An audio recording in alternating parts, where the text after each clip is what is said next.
Hello and welcome everyone. Assalamu alaikum. Welcome back. Next video ফের SSC final division ব্যাচের ক্লাসে আপনাদের প্রত্যেককে জানাই আন্তরিক শুভেচ্ছা ও অভিনন্দন। তো ক্লাসের শুরুতে যে কথাটা বলতেই হবে সেটি হচ্ছিল আপনি কোথা থেকে আমাদের ক্লাসটিতে জয়েন করছেন এবং তো আপনি আপনার খাতা কলম এবং ক্যালকুলেটর নিয়ে আপনি আপনার টেবিলে বসে দাঁড়ান এবং সেই সাথে আপনারা কোথায় থেকে আমাদের ক্লাসটিতে জয়েন করছেন এবং আপনারা সকলেই কেমন আছেন দ্রুতই আপনি আপনার পজিটিভ রিভিউটা জানিয়ে দেন। তো আর কথা না বলে let jumping to our class. আগামীকাল যেহেতু আপনাদের পরীক্ষা, তো আলহামদুলিল্লাহ আপনাদের প্রত্যেকের পরীক্ষায় ভালো হবে বলে আশা রাখি। তো প্রথমেই আমরা পড়ব হচ্ছিল পদার্থের অবস্থা ও চাপ। শুরুতেই পড়ব হচ্ছিল চাপ। প্রথম টপিক চাপ। চাপ হলো ডেনসিটি, চাপ, প্রেশার। একটা লাইভ ক্লাস নেই পর্যন্ত। প্রেশার ইকুয়াল টু হচ্ছে হলো force, force by area. Force by area. Pressure equal to হচ্ছে ফোর্স বাই এরিয়া, বা এটাকে হলো প্রেশার। চাপ ইকুয়াল টু হচ্ছে চাপ। চাপ ইকুয়াল টু হচ্ছে বল বাই ক্ষেত্রফল, বল বাই ক্ষেত্রফল, বল বাই ক্ষেত্রফল। তো এই সমীকরণকে কিভাবে প্রকাশ করা হয়? পি ইকুয়াল টু হচ্ছে এফ বাই এ। এই সমীকরণে কোনটারে কি বলে? পি হচ্ছে প্রেশার, প্রেশার বা চাপ, আর এফ কি? এফ হচ্ছে ফোর্স, ফোর্স বাই বল, আর এ কি? এ হচ্ছে ক্রস সেকশনাল এরিয়া বা শুধুমাত্র এরিয়া, অত লেখার দরকার নাই। এরিয়া বা ক্ষেত্রফল। তোকে লাইভ আসে না এ পর্যন্ত। এটা লাইভ আসে নাই? না, দেখি ইসমাইল কি বলে রে, লাইভ স্টার্ট হয় নাই? না। ওকে ওকে, লাইভ স্টার্ট হয়েছে, খুব দ্রুত লাইভ স্টার্ট হয়েছে। তো চাপ, প্রেশার। তো ভাইয়া যদি আপনি বুঝে না থাকেন আমরা আরো একবার দেখবো যে প্রেশার, চাপ, চাপ এদিকে হচ্ছিল প্রেশার এদিকে হচ্ছিল ফোর্স বাই এরিয়া। চাপ এটা বাংলা হচ্ছিল চাপ এদিকে হচ্ছিল বল বাই ক্ষেত্রফল। এটাকে কিভাবে প্রকাশ করা হচ্ছিল? পি এদিকে হচ্ছিল ফোর্স বাই এরিয়া। এই সমীকরণে কোনটাকে কি বলে? পি হচ্ছিল প্রেশার বা চাপ, এ হচ্ছিল ফোর্স বাই এরিয়া, আর এ হচ্ছে হলো ক্রস সেকশনাল এরিয়া বা প্রস্থচ্ছেদের ক্ষেত্রফল। তো ভাই বিষয়টা কিরকম ভাবে আসে? লেটস আমাদের কাছে একটা গ্যাস বেলুন আছে, গ্যাস বেলুন। তো এই বেলুনকে আমরা চারদিক থেকে চেপে ধরছি। এই বেলুনকে যদি আমরা চারদিক থেকে চেপে ধরি তাহলে এই লেটসে পি বলে এই বস্তুটাকে আমরা প্রেশার দিছি, এতে করে এই বস্তুটার উপরে কি পরিমাণ প্রেশার ক্রিয়েট হয়েছে, এই বস্তুর কিছু পরিমাণ আয়তনের চেঞ্জ হয়, পাশাপাশি এই বস্তুর উপরে কিছু পরিমাণ বলের প্রয়োগ হয়। তাহলে এই সমীকরণ থেকে আমরা পাই হচ্ছে পি ইকুয়াল টু হচ্ছে ফোর্স বাই এরিয়া। যে পরিমাণ বল দিছি এতে করে বস্তুটির এরিয়ার কি পরিমাণ পরিবর্তন হচ্ছে, এটা হচ্ছে force by area. Next topic. এ ব্রাদার মুসাফা বলে ভাইয়া 2x এ কপ হবে কিন্তু আমাদের ক্লাস আজকে, যেহেতু আজকে আগামীকাল আপনাদের পরীক্ষা। চাপ এই গেল প্রথম টপিক চাপের। দ্বিতীয় টপিক কি হবে চাপে ভাইয়া? ভাইয়া যদি আপনি বুঝে না থাকেন তাহলে আরো একবার রিপিট ট্রাই। চাপ, চাপ ইকুয়াল টু হচ্ছে প্রেসার ইকুয়াল টু হচ্ছে ফোর্স বাই এরিয়া, চাপ ইকুয়াল টু হচ্ছে বল বাই ক্ষেত্রফল। এই সমীকরণকে লেখা হচ্ছে পি ইকুয়াল টু হচ্ছে এফ বাই এ। পি তে এই সমীকরণে কোনটা কি বলে? পি হচ্ছে প্রেসার বা চাপ, এ হচ্ছে ফোর্স বাই এরিয়া, আর এ হচ্ছে ফোর্স বাই বল, আর এ হচ্ছে এরিয়া বা ক্ষেত্রফল। এবার আমরা দেখবো হচ্ছে ঘনত্ব। দ্বিতীয় টপিক ঘনত্ব। ঘনত্ব বা ডেনসিটি। ডেনসিটি ইকুয়াল টু কি?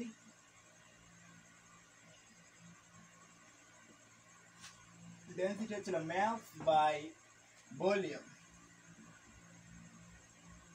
মাস বাই ভলিউম বা ঘনত্ব। ঘনত্ব ইকুয়াল টু হচ্ছে ভর, ভর বাই আয়তন। এটারে কিভাবে প্রকাশ করা হয়? এটারে প্রকাশ করা হয় রো ইকুয়াল টু হচ্ছে এম বাই ভি। এই সমীকরণে কোনটারে কি বলে? রো। রো হচ্ছে ডেনসিটি, ডেনসিটি বা ঘনত্ব। আর ভি কি? ভি হচ্ছে ভলিউম, ভলিউম বা আয়তন। আর ভি কি? আর এম কি? এম হচ্ছে mass, mass for volume, mass per volume, mass per ভর। ভাইয়া আমরা কিন্তু সবকিছু শিখে ফেলবো, সুন্দর মতো আমরা সবকিছু শিখবো, এরপরে আমরা সবকিছু সলভ করবো। তো ভাইয়া যেহেতু আপনাদের ফাইনাল রিভিশন ব্যাচ, তাই আমরা একটু খুব দ্রুত সলভ করাবো। 2x এ টান হবে, কারণ আমরা পঞ্চম প্রজন্মের স্টুডেন্ট, কোনো কিছু দেখতে হবে না, কোনো কিছু পড়তে হবে না, খুব দ্রুত আমরা সলভ করাই ফেলবো। তো ভাইয়া যদি আমরা এই জায়গায় থেকে একটা ম্যাথ দেখতাম, লেটস আমাদের কাছে একটা বস্তু ছিল, এই একটা বস্তু গোলক। এই গোলক সারফেসের উপরে কি পরিমাণ, এই সারফেসের উপরে কি পরিমাণ, বা দাঁড়াও একটু হিদিবি দেখা যাচ্ছে, আমরা এই জায়গায় মুছে দিয়ে পরবর্তীতে এই জায়গায় দেখাই বিষয়টা। যে লেটস সে আমাদের কাছে একটা সারফেস আছে, এই সারফেসের উপরে একটা বস্তু ছিল, এই বস্তুর ব্যাসার্ধ হচ্ছে আর, এবং এই বস্তুর ভর হচ্ছে এম। তাহলে এই বস্তু এই সারফেসের উপরে কি পরিমাণ প্রেসার প্রয়োগ করবে, চাপ প্রয়োগ করবে। তো আমরা জানি কি চাপ প্রিডিকট হচ্ছিল ফোর্স বাই এরিয়া। তো ভাই দেখো তো ফোর্স কি, ফোর্স এই বস্তু ডেফিনেটলি এই সারফেসের উপরে এম এর সম পরিমাণ বল প্রয়োগ করবে। আর জানতে লাগবে হচ্ছিল এই গোলকের ক্রস সেকশনাল এরিয়া, চাপ বের করতে লাগবে হচ্ছিল গোলকের cross sectional area. P equal to হচ্ছিল এফ ইকুয়াল টু হচ্ছিল এমজি ডিভাইডেড বাই এই গ্লোকের ক্রস সেকশনাল এরিয়া হচ্ছে কত 4 পাই আর স্কয়ার। তো যদি আমরা এর মান দিয়ে দিতাম, এই লেফট সাইড গ্লোকের বড় হচ্ছে 50 কেজি, 50 কেজি। এই গ্লোকের রেডিয়াস বা ব্যাসার্ধ, লেফট সাইড গ্লোকের রেডিয়াস হচ্ছে 1 মিটার, 1 মিটার, 1 মিটার। আর কি লাগতো, আর যেটা আমরা সবাই জানি সবকিছু দিয়ে আছে এই সমীকরণে। লেটস সে ভর দেওয়া ছিল 50 কেজি, 50 ইনটু ছিল 9.8 ডিভাইডেড বাই 4 ইনটু পাই, পাই তো পাই রাখলাম, আর হচ্ছে হলো কত 1 মিটার, 1 এর স্কয়ার। ভাইয়া যদি আমরা নিউমেরিক্যাল ভ্যালু পর্যন্ত এগিয়ে যাই, যেহেতু আপনার আগামীকাল পরীক্ষা, তাই আমরা নিউমেরিক্যাল ভ্যালু পর্যন্ত পৌঁছে যাব। 50 ইনটু 9.8, 9.8 ভাগ হচ্ছে হলো 4 ইনটু পাই, কত 38.99, 38.99 newton per metre square, newton per metre square অথবা প্যাসকেল। কিভাবে আসে ফোর্সের একক কি ভাই, দেখেন তো আমরা কি শিখছি, পি ইকুয়াল টু হচ্ছিল ফোর্স বাই এরিয়া। বলের একক কি, বলের একক হচ্ছিল নিউটন, আর এর ক্ষেত্রফলের একক কি মিটার স্কয়ার। রেকর্ডে কি দিয়েছে না যে 1 এর উপর স্কয়ার। হ্যাঁ, এটা হচ্ছিল মান ধরে নিয়েছি আমরা কত মিটার ব্যাসার্ধ, 1 মিটার। তো ভাইয়া দেখো এইটাকে যদি আমরা উপরে তুলি, তাহলে ইনভার্স করতে হবে, তাহলে newton per metre square, per metre square, per metre square কিরকম দেখতে 1 বাই এম স্কয়ার। এটারে যদি আমরা সোজা করতে চাই, উপরে তুলতে চাই, তাহলে এটাকে উপরে নিয়ে এসে ইনভার্স করাই দিতে হবে। এই 1 বাই এম স্কয়ার যে কথা, আর মিটার স্কয়ার একই কথা, ইনভার্স এম। তাহলে চাপের একক কি আসতেছে, চাপের একক হচ্ছে newton per metre square, newton per metre square. তো ভাইয়া আমরা কিন্তু এগিয়ে যাবো সামনের দিকে। তো এই জায়গা থেকে যদি আমরা ঘনত্ব বের করার একটা সূত্র দেখে অঙ্ক দেখতাম, ঘনত্ব কিভাবে নির্ণয় করে। লেটস আমাদের কাছে একটা বস্তু আছে, এই বস্তু হচ্ছে একটা গোলক, এর ব্যাসার্ধ দেওয়া আছে হলো আর, তো এর ভর হচ্ছে ডেফিনেটলি এম। তাহলে এর যদি ঘনত্ব নির্ণয় করতে চাই আমরা, ঘনত্ব রোহিত করতে হচ্ছে এম বাই ভি। দেখো তো ভাইয়া গোলকের আয়তন কত, গোলকের ভর তো আমরা দিয়ে রাখছি এম, গোলকের আয়তন কত 4/3 পাই আর কিউব। ভাই দেখেন তো 4/3 পাই আর কিউব, আর এম কত, এম তো এম। তো এই সমীকরণ করে যদি 3 আমরা সবগুলোকে গুণ করে দিই, তাহলে 3m divided by 4 pi R square. ভাইয়া খুব শর্টকাট টেকনিক, ভাইয়া খুব শর্টকাট টেকনিক। কি কারণে শর্টকাট টেকনিক, 4/3 পাই আর কিউব। ওকে ব্রাদার, খুব শর্টকাট টেকনিক। কেন খুব শর্টকাট টেকনিক, কারণ আমরা পরীক্ষার হলে আপনাকে এই পর্যন্ত আগায় রাখতে চাই যে কোনো স্টুডেন্টের কোনো একটা কোশ্চেন করতে সময় লাগবে হচ্ছিল 10 মিনিট, আর সেই কোশ্চেন আপনার করতে লাগবে হচ্ছিল 0.5 মিনিট, সর্বোচ্চ লাগবে 1 মিনিট। আপনার সেভ হবে হচ্ছে হলো 9 মিনিট, আর এই 9 মিনিট আপনি কাজে লাগাবেন আপনার যে কোশ্চেনটা সবচাইতে হার্ড আসছে, আর সেই থেকে একটা কোশ্চেন বের করে নিয়ে আসতে পারলেই 100তে 100 পাওয়ার সম্ভাবনা আপনার একদম পাক্কা। সেই কারণে আপনাকে একদম সুন্দরভাবে ক্যালকুলেশন করাই দিচ্ছি। ভাই দেখো তো আমরা এই জায়গায় কি করতাম, এই সময়ে এই 3 দ্বারা লব এবং হরকে গুণ করা যায়, একবারে গুণ করাই দিবি 3m ডিভাইডেড বাই 3/3 3 কেটে গেলে পরে বাঁচা হচ্ছিল শুধু 4 পাই আর কিউব, তাহলে 3m/4 পাই আর কিউব। ওকে ব্রাদার, এখান থেকে যদি আমরা একটা ম্যাথ করতাম মান ধরে, ওটার ভর কি 3 মিটার? 30 ভাইয়া দেখেন তো এই জায়গায় থেকে যদি কোন ডান বল, ওই 3 ওই 3 এই 3 এই 3 হচ্ছিল m এর সাথে গুণ অবস্থায় আছে। ও তাহলে ভাইয়া দেখেন তো যদি এই জায়গা থেকে আমরা মান ধরতাম, লেটস এই বস্তুর ভর হচ্ছিল 10 কেজি এবং এই বস্তুর ব্যাসার্ধ দিয়ে রাখতে হচ্ছিল কত 2 মিটার, তাহলে এই বস্তুর ঘনত্ব আমরা পেতাম কত রো, ঘনত্ব রো ইজ ইকুয়াল টু হচ্ছিল m/v। ভাইয়া দেখেন তো আমরা শেষ পর্যন্ত ক্যালকুলেশন করতে কত গোলকের আয়তন, গোলকের ঘনত্ব 3m/4 পাই আর কিউব, 3 ইন্টু বস্তুর ভর দেওয়া আছে 10 কেজি, 4 পাই তো পাই আর তো আমাদের দিয়ে রাখতে হচ্ছিল 2 এর উপরে কিউব। যদি আমরা নিউমেরিক্যাল ভ্যালু পর্যন্ত ক্যালকুলেশন করি তাহলে আনসার কত দেয়, 3 ইন্টু হচ্ছিল 10 ভাগ হচ্ছে হলো 4 ভাগ হচ্ছে হলো okay pi into 4 into 2 square 2 cube. Okay brother, numerical value পর্যন্ত যদি যাই তাহলে আমরা এর ঘনত্ব পাবো হচ্ছে হলো 0.298 কেজি পার মিটার কিউব। কিভাবে ভাই কেজি পার মিটার কিউব ঘনত্বর একক ভাই দেখেন তো কিভাবে আসছে, আমরা জানি রো ইজ ইকুয়াল টু হচ্ছে m/v, ভরের একক কি কেজি আর এই আয়তনের একক কি মিটার কিউব, আয়তনের একক হচ্ছিল metre cube. At the same time ঠিক ওই চাপের এককের মতো এই মিটার কিউবকে যদি আমরা উপরে নিতে চাই তাহলে ইনভার্স করতে হবে, তাহলে আমরা কিভাবে বের করবো, এই জায়গা থেকে কেজি আর এমকে যদি আমরা উপরে নিয়ে আসি তাহলে ইনভার্স করতে হবে, তার মানে হচ্ছে হলো উপরে নিয়ে এসে ইনভার্স করে দিতে হবে KG per metre cube. Okay brother, এবার আমরা চোখ রাখবো নেক্সট টপিকের দিকে, সেটা হচ্ছিল সোনার ভেজালযুক্ত সোনার ঘনত্ব নির্ণয়। ব্রাদার সবকিছু ঠিকঠাক তো, কারণ আগামীকাল আপনার পরীক্ষা, তাই আমরা 2x এ যাবো, 2x এ স্পিড থাকতে হচ্ছে 2x।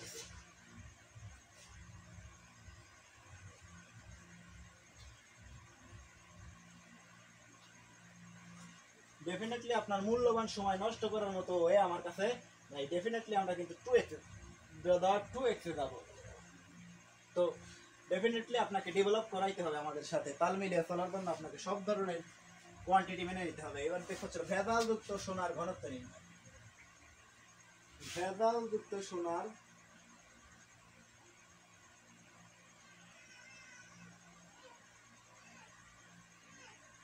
লাইট কিন্তু ঠিক রয়েছে তাই তো। ঘনত্ব নির্ণয়। কেন কেন কেন লাইক ঠিক থাকবে বাবা,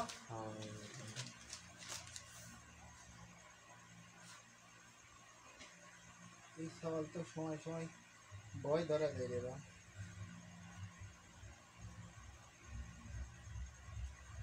কি সমস্যা ব্রাদার, কি সমস্যা?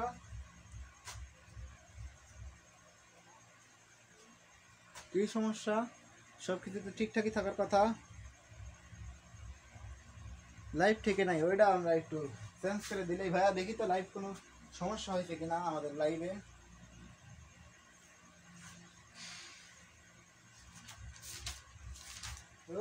বোকা এই সময় কিস্তি বলতে এটা মূল্যবান সময় আর কিস্তি।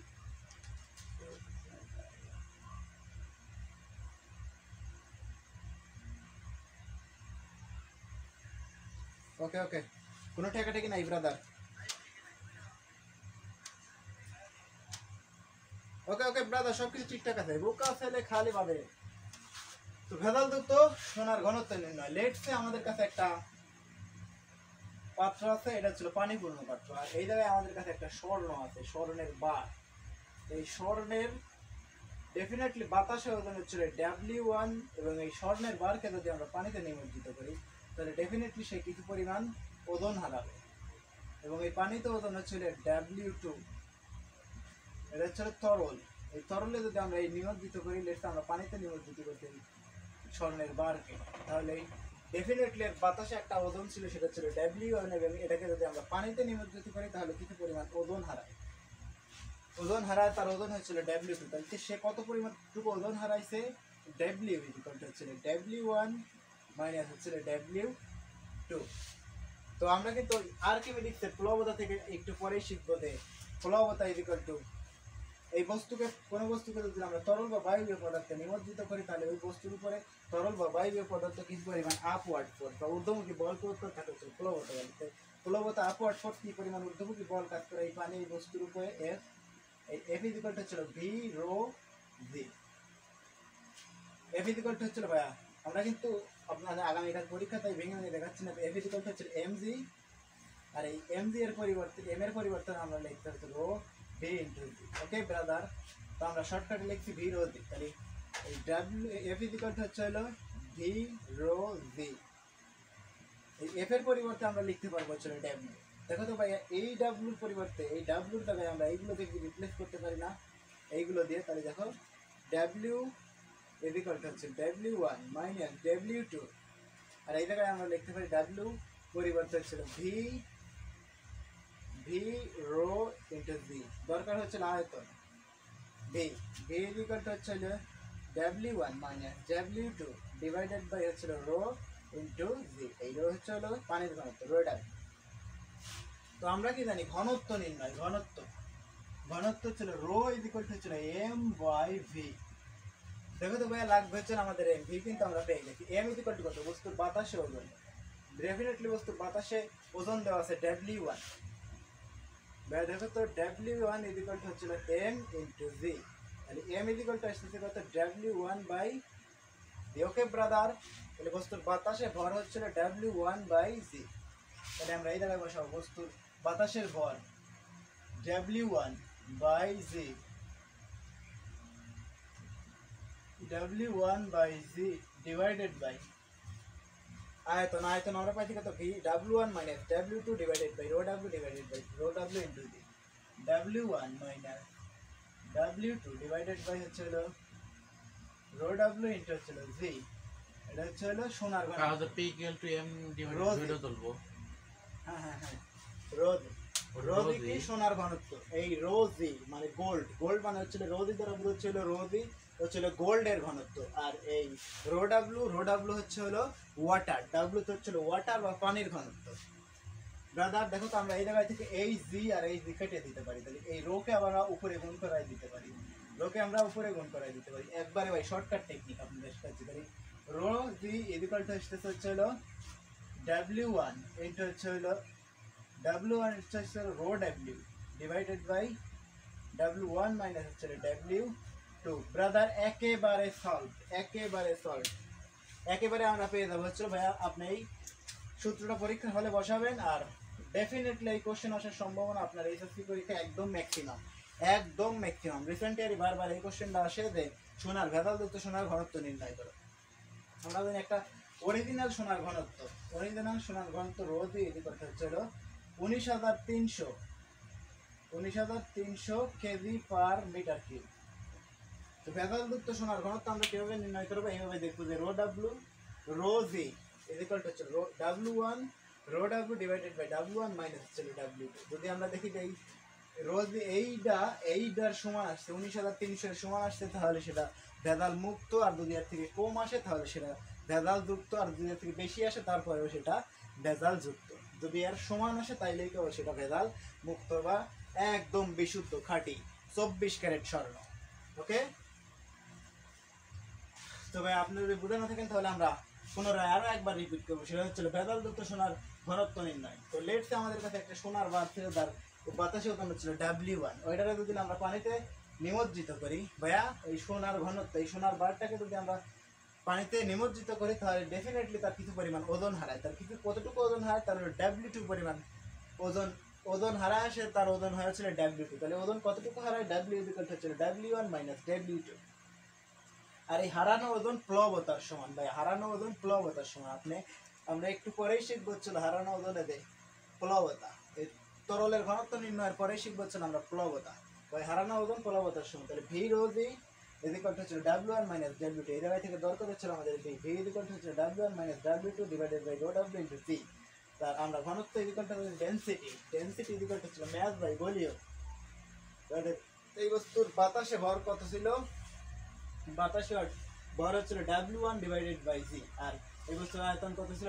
W1 minus W2 divided by rho W into C. এই জি আর এই জি আমরা কাটিয়ে দিতে পারি, এই জি কে উপরে গুণ করে দিলে পরে আমরা একদম ফাইনাল লাইন পর্যন্ত চলে যাই যে rho G is equal to হচ্ছে rho W1 into rho W divided by W1 minus W2।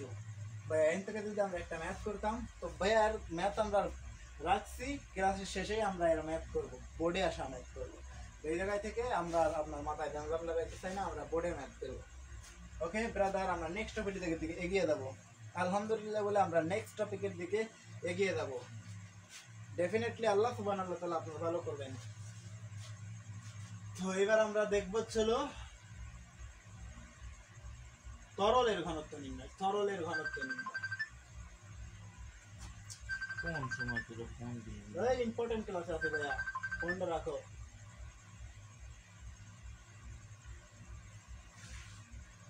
এবার দেখবো আমরা কি তরলের ঘনত্ব নির্ণয়। তরল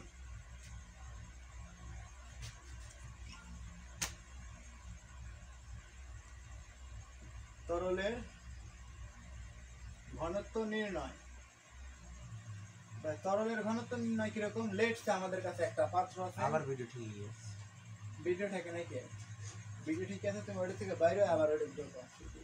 লেটস আমাদের কাছে একটা পাত্র আছে, এই পাত্রের ভিতরে ছিল তরল দ্বারা পূর্ণ। পাত্রের ভিতরে যদি আমরা একটা বস্তু ঢুকাই, ডেফিনেটলি এই বস্তু এই পাত্রের ভিতরে কিছু পরিমাণ আয়তন দখল করে। এটা ছিল পানিপূর্ণ একটা পাত্র ছিল। এর ভিতরে যদি আমরা এই একটা বস্তু ঢুকাই, ডেফিনেটলি কিছু পরিমাণ আয়তন দখল করে। যদি আয়তন দখল করে তাহলে এই পাত্র থেকে কিছু পরিমাণ পানি অপসারিত হবে। তো এই লেভেল থেকে লেটস এই পাত্রে আরো একটা ছোট পাত্র রাখছি আমরা। এই বস্তু পানির ভিতরে প্রবেশ করার কারণে কিছু পরিমাণ পানি ফেপে উঠে এই পাত্রে পড়ছে। এখন আমরা দেখবো এই পাত্রের ভিতরে যে তরল আমরা রাখছি, এই তরলের ঘনত্ব কত। ডেফিনেটলি এই বস্তুর বাতাসে ওজন ছিল, শুরুতে ওজন ছিল W1, পানিতে নিমজ্জিত অবস্থায় বস্তুর ওজন হয়েছে W2। তার মানে সে কিছু পরিমাণ ওজন হারায়। ধারণা ওজন কত? W1 minus W2। তো আমরা দেখবো যে ঘনত্ব নির্ণয়। তো ভাইয়া ঘনত্ব নির্ণয়, ঘনত্ব ইজ ইকুয়াল টু কি জানি আমরা? ঘনত্ব রো ইজ ইকুয়াল টু হচ্ছে M বাই V। তো এই ঘনত্ব নির্ণয় করতে লাগবে হচ্ছিল ভর। কিসের ভর? এই তরলের ভর। আর লাগবে হচ্ছিল আয়তন। কিসের আয়তন? এই তরলের আয়তন। এই তরলের আয়তন কতটুকু তরল এই জায়গায় অপসারিত হয়েছে। যে আয়তনের বস্তু আমরা এই পানির ভিতরে নিমজ্জিত করছি, ঠিক সেম আয়তনের পানি কিন্তু এই জায়গায় থেকে অপসারিত হয়েছে। ভাইয়া এগুলো সেম আয়তনের পানি কিন্তু এই জায়গায় থেকে অপসারিত হয়েছে, আর পানির ভয় তো সেমই থাকে। তো ভাইয়া দেখো এই জায়গায় থেকে আমরা কিভাবে লিখতে পারি যে শুরুতে এই বস্তুর আয়তন ছিল কি? লেটস এটা একটা দুই মাত্রিক বস্তুর আয়তন হচ্ছিল V হচ্ছিল A ইন্টু B, দৈর্ঘ্য এবং প্রস্থ A B। তাহলে এর আয়তন হচ্ছিল AB। V AB আর লাগবে হচ্ছে বস্তুর ভর। ডেফিনেটলি বস্তুর বাতাসে ওজন ছিল হচ্ছিল W1, পানিতে নিমজ্জিত অবস্থা তার ওজন কিছুটা কমছে। তাহলে এর ভর লাগবে, বাতাসের ভর লাগবে হচ্ছিল W1 হচ্ছিল M ইন্টু B। তাহলে M হচ্ছিল W1 divided by B। Okay brother, তাহলে আমরা এই জায়গায় বসাবো।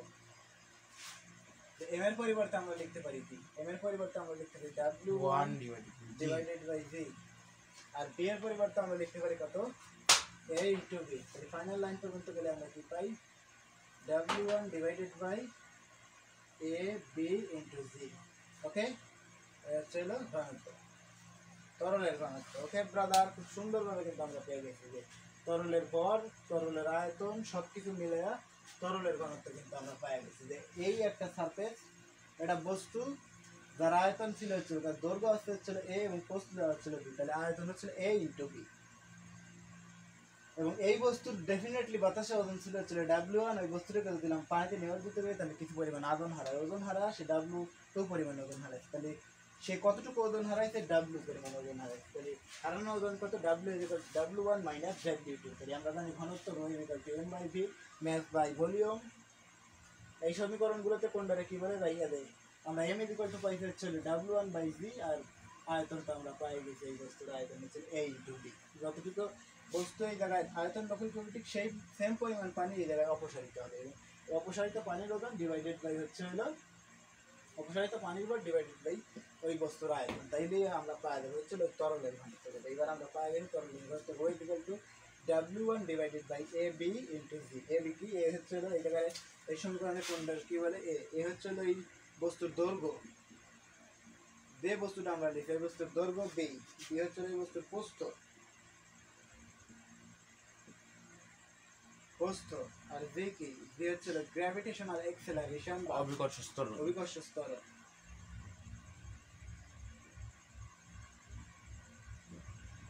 অভিকর্ষ ত্বরণ আর কি দেওয়া আছে? আর কোনো কিছু নেই, এই রো তো ডেনসিটি বা ঘনত্ব। ওকে ব্রাদার, তো এই জায়গা থেকে যদি আমরা একটা ম্যাথ দেখতাম, তো ম্যাথ দেখতে লাগলে কি কি লাগবে দেখো। তো এই বস্তু ডেফিনেটলি বাতাসে ওজন আছে লেটস সে 10 নিউটন, 10 নিউটন, এবং পানিতে নিমজ্জিত অবস্থায় বস্তুর ওজন হইতে মনে করে 8 নিউটন, এটা হচ্ছে W2। পানিতে নিমজ্জিত অবস্থায় বস্তুর ওজন হইতে W2, তাহলে বস্তুর প্রস্থ দেওয়া ছিল হচ্ছে মনে করো যে 1 মিটার, এবং বস্তুর দৈর্ঘ্য দেওয়া ছিল হচ্ছে 2 মিটার।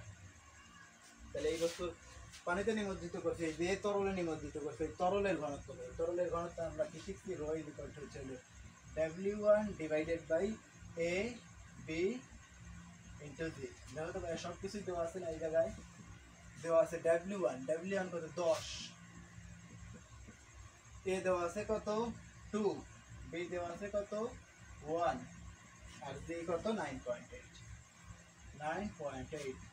ভাই যদি আমরা নিউমেরিক্যাল ভ্যালু পর্যন্ত পৌঁছে দেই আপনাকে, তাহলে বিষয়টা কেমন হয়? 10 ভাগ হচ্ছে হলো 2 into 9.8। Okay brother, 0.51 0.51 KG per metre cube. ভাইয়া তরলের ঘনত্ব কিন্তু আমরা পেয়ে গেছি 0.15 KG per metre cube. Definitely ভাইয়া আমরা কিন্তু যে কোনো কিছু আমার মনে চাইছে তাই আমরা মান দিল। তো কোশ্চেন করতে আপনাকে যে কোনো মান দিতে পারে, হোয়াট এভার, যে কোনো মান দিলে আমরা কিন্তু খুব সুন্দরভাবে সেগুলো দিয়ে আমরা জানি যে কীভাবে এই মানগুলোতে কাজ করতে হয়। ভাইয়া খুব সুন্দরভাবে আমরা কিন্তু পঞ্চম প্রজন্মের স্টুডেন্ট ভাই, আমরা কিন্তু আর সেই আগের স্টুডেন্ট নাই যে টিচার কখন ম্যাথ করাবে আর তার অপেক্ষায় আমরা বসে থাকবো। আমরা নিজেরাই ম্যাথ তৈরি করে নেব, বুঝছো ভাইয়া? আমরা নিজেরাই কিন্তু মেশিন, সব কিছু তৈরি করে ফেলবো। কিসের কি বাংশ, এগিয়ে যাবো আমরা সামনের দিকে। এবার পূর্ব হচ্ছিল আমরা তরলের ঘনত্ব নির্ণয়, এবার পূর্ব হচ্ছিল প্লবতা, বুয়েন্সি। ভাই একটু আগেই আমরা পড়ছি যে প্লবতা আসলে কি, প্যাচ লাগছিল আপনার প্লবতা। এইবার আমরা শিখবো হচ্ছিল প্লবতা।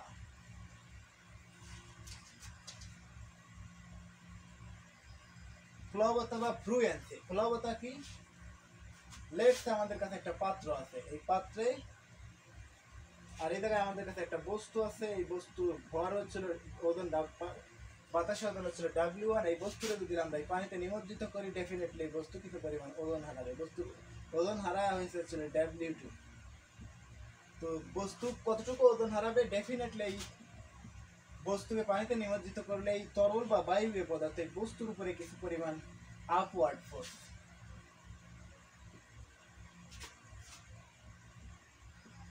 আপওয়ার্ড ফোর্স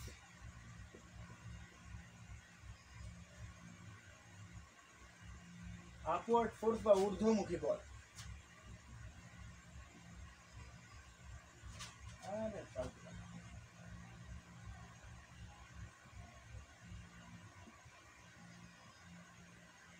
ঊর্ধ্বমুখী বল, কিছু পরিমাণ আপওয়ার্ড ফোর্স বা ঊর্ধ্বমুখী বল কাজ করবে। এই আপওয়ার্ড ফোর্স কত?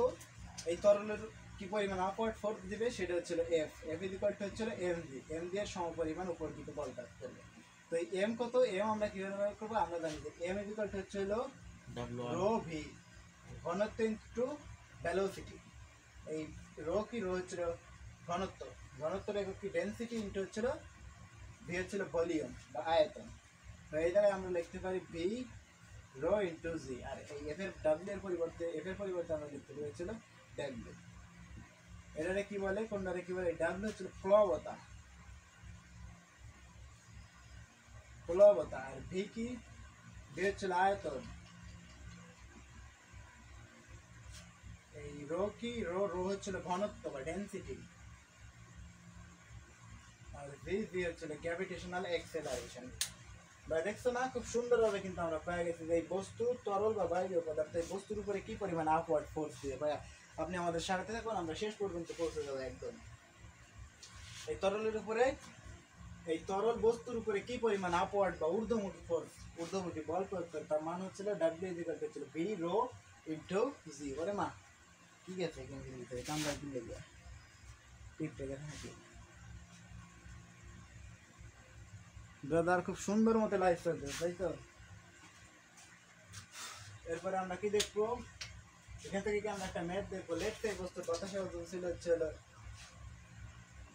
কি লাগবে, আয়তন, ঘনত্ব, রো, সব কিছুই লাগবে। বাপ রে, ডাব্লিউ ইকুয়াল টু হচ্ছে ভি রো জি, প্লবতা, ডাব্লিউ ইকুয়াল টু হচ্ছিল ভি রো জি। লেটসে এই বস্তুর আয়তন ছিল ডেনসিটি, ঘনত্ব ইকুয়াল টু হচ্ছিল 1000 KG per metre cube, 1000 KG per metre cube,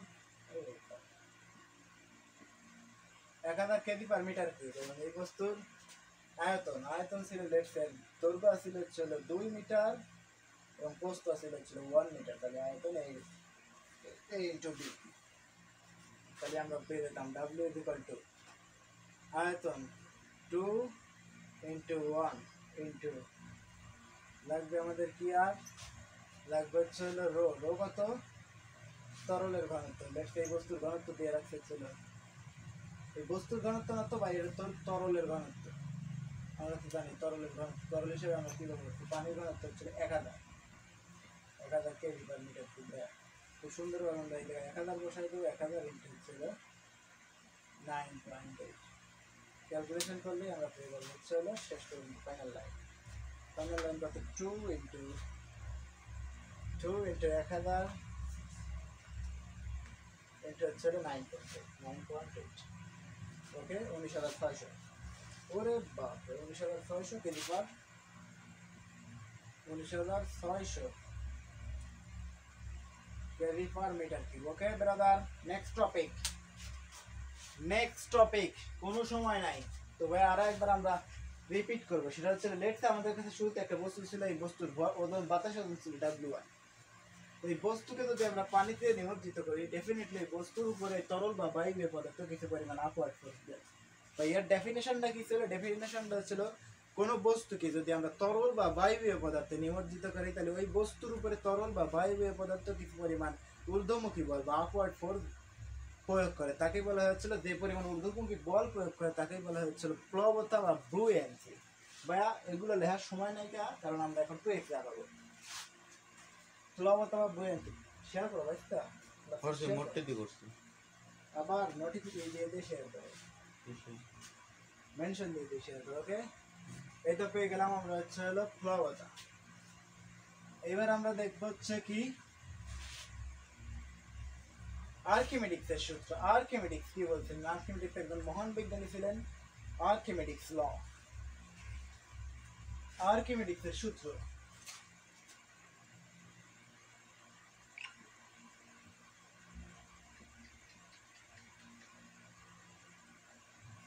আর্কিমিডিক্সের সূত্র, আর্কিমিডিক্স ল। আর্কিমিডিক্স কি বলছিলেন যে লেটসে আমাদের কাছে একটা বস্তু আছে, এই বস্তুর বাতাসের ওজন হচ্ছে W1। এই বস্তুকে যদি আমরা একটা তরলের ভিতরে নিমজ্জিত করি, লেটসে আমাদের কাছে একটা পাত্র আছে, এই পাত্রের ভিতরে তরলের ভিতরে যদি আমরা নিমজ্জিত করি, তাহলে ডেফিনেটলি এই বস্তু কিছু পরিমাণ ওজন হারায়। দেখছো না ভাইয়া, তো এই বস্তুকে আমরা এই পাত্রের ভিতরে নিমজ্জিত করছি। তো আর্কিমিডিক্স বলছিলেন যে কোনো বস্তুকে যদি আমরা তরলের ভিতর নিমজ্জিত করি, তাহলে ওই বস্তু কিছু পরিমাণ ওজন হারায়। ওই হারানো ওজন বস্তু যতটুকু ওজন হারায়, বস্তুর হারানো ওজন এই প্লবতার সমান হয়, মানে প্লবতা যতটুকু আপওয়ার্ড ফোর্স প্রয়োগ করে তার সমান হয়। তাহলে বস্তু কি পরিমাণ ওজন হারায়, ওজন হারায় হচ্ছে W ইকুয়াল টু হচ্ছে W1 মাইনাস হচ্ছে হলো W2। তার মানে বস্তুর হারানো ওজন ইকুয়াল টু হচ্ছে হলো প্লবতা। বস্তুর হারানো ওজন বিকল্প হচ্ছিল প্লবতা, অথবা আপনি লিখতে পারেন প্লবতা বিকল্প হচ্ছিল বস্তুর হারানো ওজন। প্লবতা কি? যে বস্তুর উপরে যে পরিমাণ আপওয়ার্ড ফোর্স প্রয়োগ করে, আপওয়ার্ড ফোর্স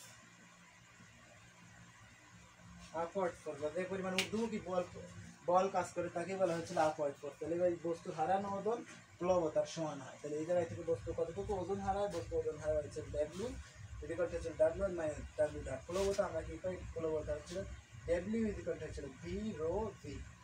এর আগের টপিক ছিল আমাদের প্লবতা, W equal to V rho V. তাহলে দেখো তো ভাই এই ডব্লিউর পরিবর্তে আমরা এগুলো লিখতে পারি না, V rho V equal to W one minus W two. Okay, definitely এরা দুজন সমান হয়। যে কোনো সময় আপনি এই জায়গা থেকে যে কোনো কিছু বের করতে পারেন। যদি আপনি ঘনত্ব বের করার লাগে, আয়তন বের করার লাগে, ডব্লিউ1 বের করার লাগে, ডব্লিউ2 বের করার লাগে, যে কোনো কিছু আপনি খুব সুন্দরভাবে বের করতে পারবেন। ওকে, এবার আমরা চলে যাবো নেক্সট টপিকে থেকে। যদি আপনি বুঝে না থাকেন তাহলে আমরা আরও একবার রিপিট করবো, আরও একবার ভাইয়া। ডেফিনেটলি আমরা কিন্তু 2x এ যাচ্ছি। 2x আর্কিমিডিক্সের সূত্র। আর্কিমিডিক্স একজন মহান বিজ্ঞানী ছিলেন। তিনি কি বলছিলেন যে লেটস আমাদের কাছে একটা পাত্র আছে, এটা হচ্ছে তরল দ্বারা পূর্ণ পাত্র। তার ভিতরে যদি আমরা একটা বস্তুকে প্রবেশ করি, ডেফিনেটলি বস্তু কিছু পরিমাণ ওজন হারায়। বস্তু কতটুকু ওজন হারায়? ডাব্লিউ হারানো ওজন, বস্তুর হারানো ওজন হচ্ছে ডাব্লিউ ইকুয়াল টু ডাব্লিউ1 মাইনাস ডব্লিউ2। এবং কতটুকু ওজন হারায়? ওই বস্তু তরল বা বায়বীয় পদার্থের ভিতরে নিমজ্জিত করলে যে পরিমাণ আপওয়ার্ড ফোর্স বা ঊর্ধ্বমুখী বল প্রয়োগ করে সেই পরিমাণ ওজন হারায়। তাহলে বস্তুর হারানো ওজন হচ্ছিল প্লবতার সমান হয়। আর বস্তুর প্লবতা কিন্তু আমরা আগের টপিকেই করছি, প্লবতা ইকুয়াল টু ভি রো জি। তাহলে এই হারানো ওজন এবং প্লবতা যদি সমান হয় তাহলে V rho G equal to W one minus W two. Okay brother, next topic হচ্ছিল স্থিতিস্থাপকতা বা স্থিতিস্থাপকতা বা রেসলাইন্স। স্থিতিস্থাপকতা ভাই, নেক্সট টপিক স্থিতিস্থাপকতা।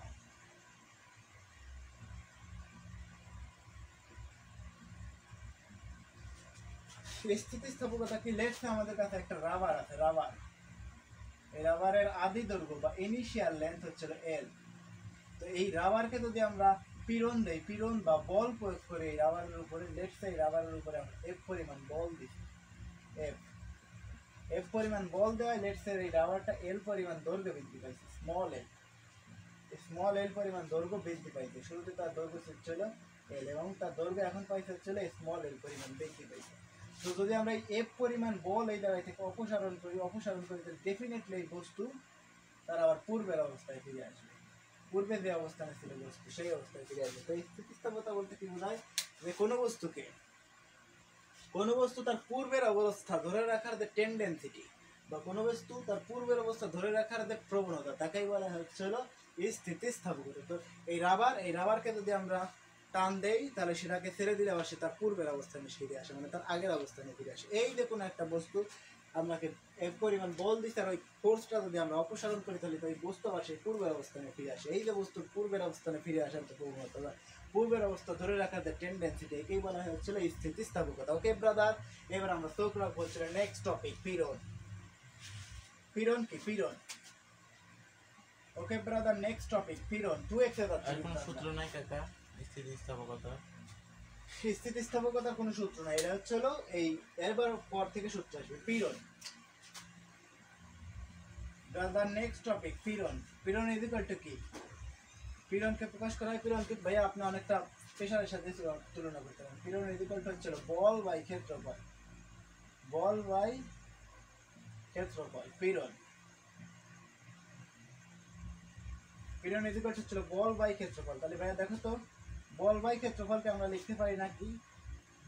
বল হচ্ছিল এফ ফোর্স বাই এরিয়া। তো দেখো তো ভাই, ফোর্স বাই এরিয়াকে আমরা কি বলি? চাপ, প্রেসার। আপনি পীড়নকে মানে একটা প্রেসারের সাথে তুলনা করতে পারেন, ফোর্স বাই এরিয়া। তাহলে এর একক কি হবে? চাপের একক, newton per metre square. Okay, পীড়নের একক কি? Newton per metre square. পীড়নের একক কি? Newton per metre square. কিভাবে আসছে নিউটন পার মিটার স্কয়ার? দেখো তো ভাইয়া, এই ফোর্স এফ এর একক কি? নিউটন। আর এই এ হচ্ছিল কি?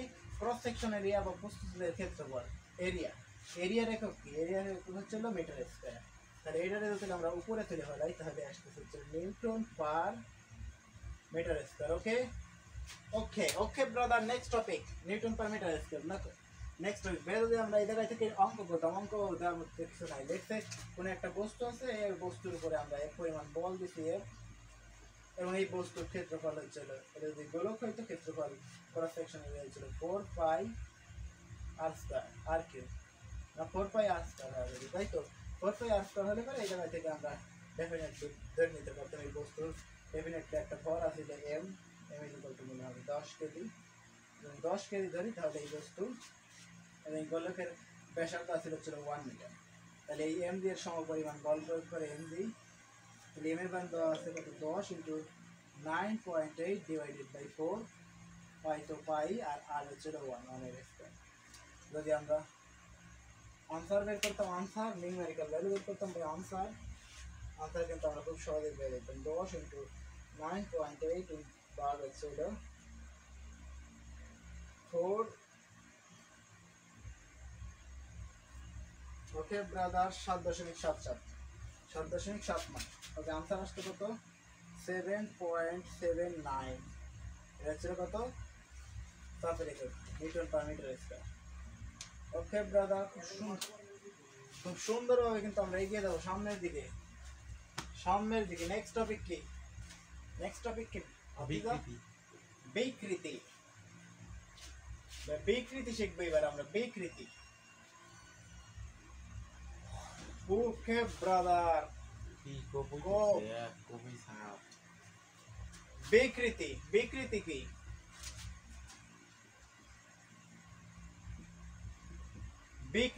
বিকৃতির আমরা একটা এক্সাম্পল দেবো। লেটস আমাদের কাছে একটা বস্তু ছিল, রাবার ছিল, এটা একটা রাবার।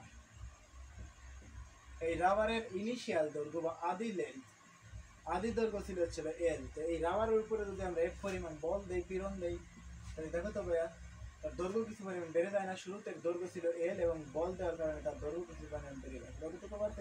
তার দৈর্ঘ্য স্মল এল পরিমাণ বাড়ছে। এখানে আমরা কি পরিমাণ বল দিয়েছিলাম? প্রয়োগকৃত বল আছে হচ্ছে এফ, এর পরিমাণ বল দেয় তার দৈর্ঘ্য কিছু মান বেড়ে গেছে। তো বিকৃতি ইজ ইকুয়াল টু কি? বিকৃতি ইজ ইকুয়াল টু হচ্ছিল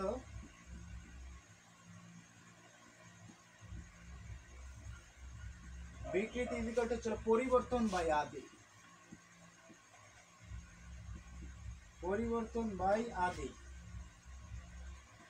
ভাই আমরা কিন্তু এখন বাংলা পড়াচ্ছি, ইংলিশ বাদ। সেন্স বাই ইনিশিয়াল বিকৃতি। স্ট্রেস ইজ ইকুয়াল টু হচ্ছে সেন্স বাই ইনিশিয়াল।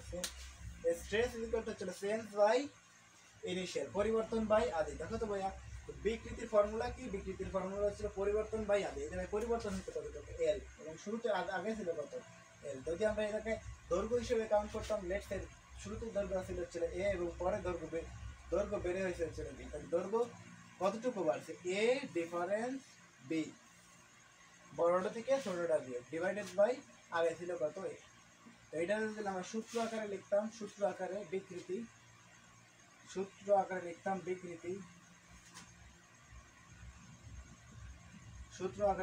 দেখো তো এই সূত্র আকারে লিখতে গেলে কি আসতো? পরিবর্তন হইতো কত? এ ডিফারেন্স বি হইতো কত এল আর আগে ছিল কত এল।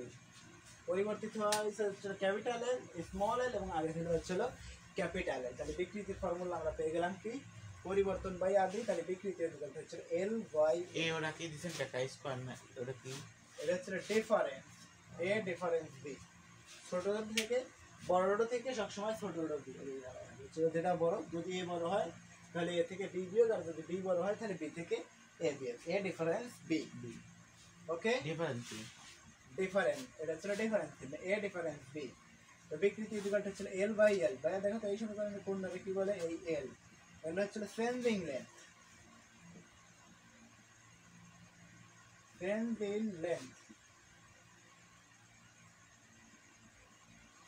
লেন্থ বা পরিবর্তিত দৈর্ঘ্য। আর এই এল ক্যাপিটাল এল কি? ইনিশিয়াল লেন্থ বা আদি দৈর্ঘ্য। ইনিশিয়াল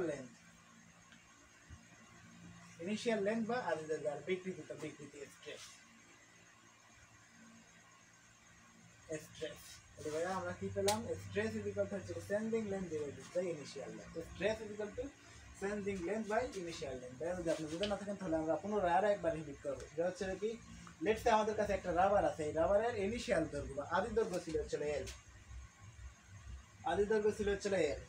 তো এই রাবারের উপরে যদি আমরা এফ পরিমাণ বল দেই, এফ পরিমাণ ফোর্স দেই, তাহলে বস্তুর দৈর্ঘ্য কিছু মান বেড়ে যায়। লেটসে তার দৈর্ঘ্য এল পরিমাণ বৃদ্ধি পায়। যদি তার দৈর্ঘ্য এল পরিমাণ বৃদ্ধি পায় তাহলে আমরা জানি কি বিকৃতির ফর্মুলা, বিকৃতির বিকল্প হচ্ছিল পরিবর্তন বাই আদি। পরিবর্তন কতটুকু হয়েছে, যদি আমরা দৈর্ঘ্য হিসেবে কাউন্ট করতাম তার আদি দৈর্ঘ্য ছিল হচ্ছিল এল, এবং বল প্রয়োগ করার পরে তার দৈর্ঘ্য বের হয়েছে হচ্ছিল বি, এ থেকে বি হয়েছে। তাহলে চেঞ্জ কতটুকু হয়েছে, এ ডিফারেন্স বি, বড়টা থেকে ছোটটা বি। আর পরিবর্তন বাই আদি আগে কত ছিল এ। তাহলে আমি দৈর্ঘ্য হিসাবে সূত্র হিসাবে লিখতাম তাহলে L divided by small L divided by হচ্ছিল ক্যাপিটাল এল। এটা কোনটাকে কি বলে, স্মল এল হচ্ছে পরিবর্তিত দৈর্ঘ্য, আর এই ক্যাপিটাল এল হচ্ছে আদি দৈর্ঘ্য। আর বিকৃত তাহলে এটা s equal to small l divided with capital L. Small L divided by capital L, বিকৃতি ইকুয়াল টু হচ্ছে small L divided by capital L. Okay, বিকৃতি কি দ্বারা প্রকাশ করা হয়? বিকৃতি এল বাই এল এর কোনো একক নাই, এল এর একক হচ্ছিল মিটার, আর এল এর একক হচ্ছিল মিটার। মিটার ক্যাটাগরি কি থাকে, 0 শূন্য, এর কোনো একক না, বিকৃতির কোনো একক হয় না। তো ভাইয়া আমরা এবার এগিয়ে যাবো হচ্ছে হলো দৈর্ঘ্য বিকৃতির দিকে, তাই তো?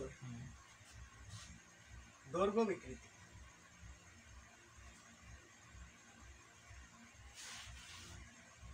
কোপের কোপ এক কোপে সাপ। বা দৈর্ঘ্য বিকৃতি আর হচ্ছিল আয়তন বিকৃতি, এইগুলো শেখার আগে আমরা প্রথমে শিখতেছিল হুকের সূত্র, এরপরে আমরা শিখতেছি দৈর্ঘ্য বিকৃতি আর আয়তন বিকৃতি। আগে আমরা শিখবো হুকের সূত্র, এরপরে শিখবো হচ্ছিল দৈর্ঘ্য আর হচ্ছিল আয়তন বিকৃতি। হুকের সূত্র কি, হুক কি বলছিলেন, যে স্থিতিস্থাপক সীমার মধ্যে পীড়ন বিকৃতির সমানুপাতিক। স্থিতিস্থাপক সীমার মধ্যে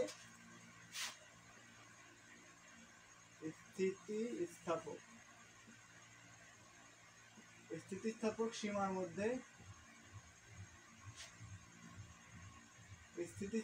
মধ্যে পীড়ন বিকৃতির সমানুপাতিক।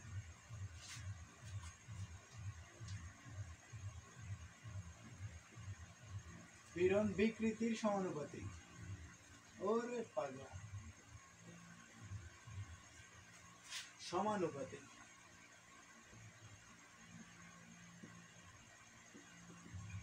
স্থিতিস্থাপক সীমার মধ্যে পীড়ন বিকৃতির সমানুপাতিক। তো স্থিতিস্থাপক সীমার মধ্যে যদি পীড়ন বিকৃতির সমানুপাতিক হয় তাহলে পীড়ন এক্স প্রপোর্শনাল টু বিকৃতি।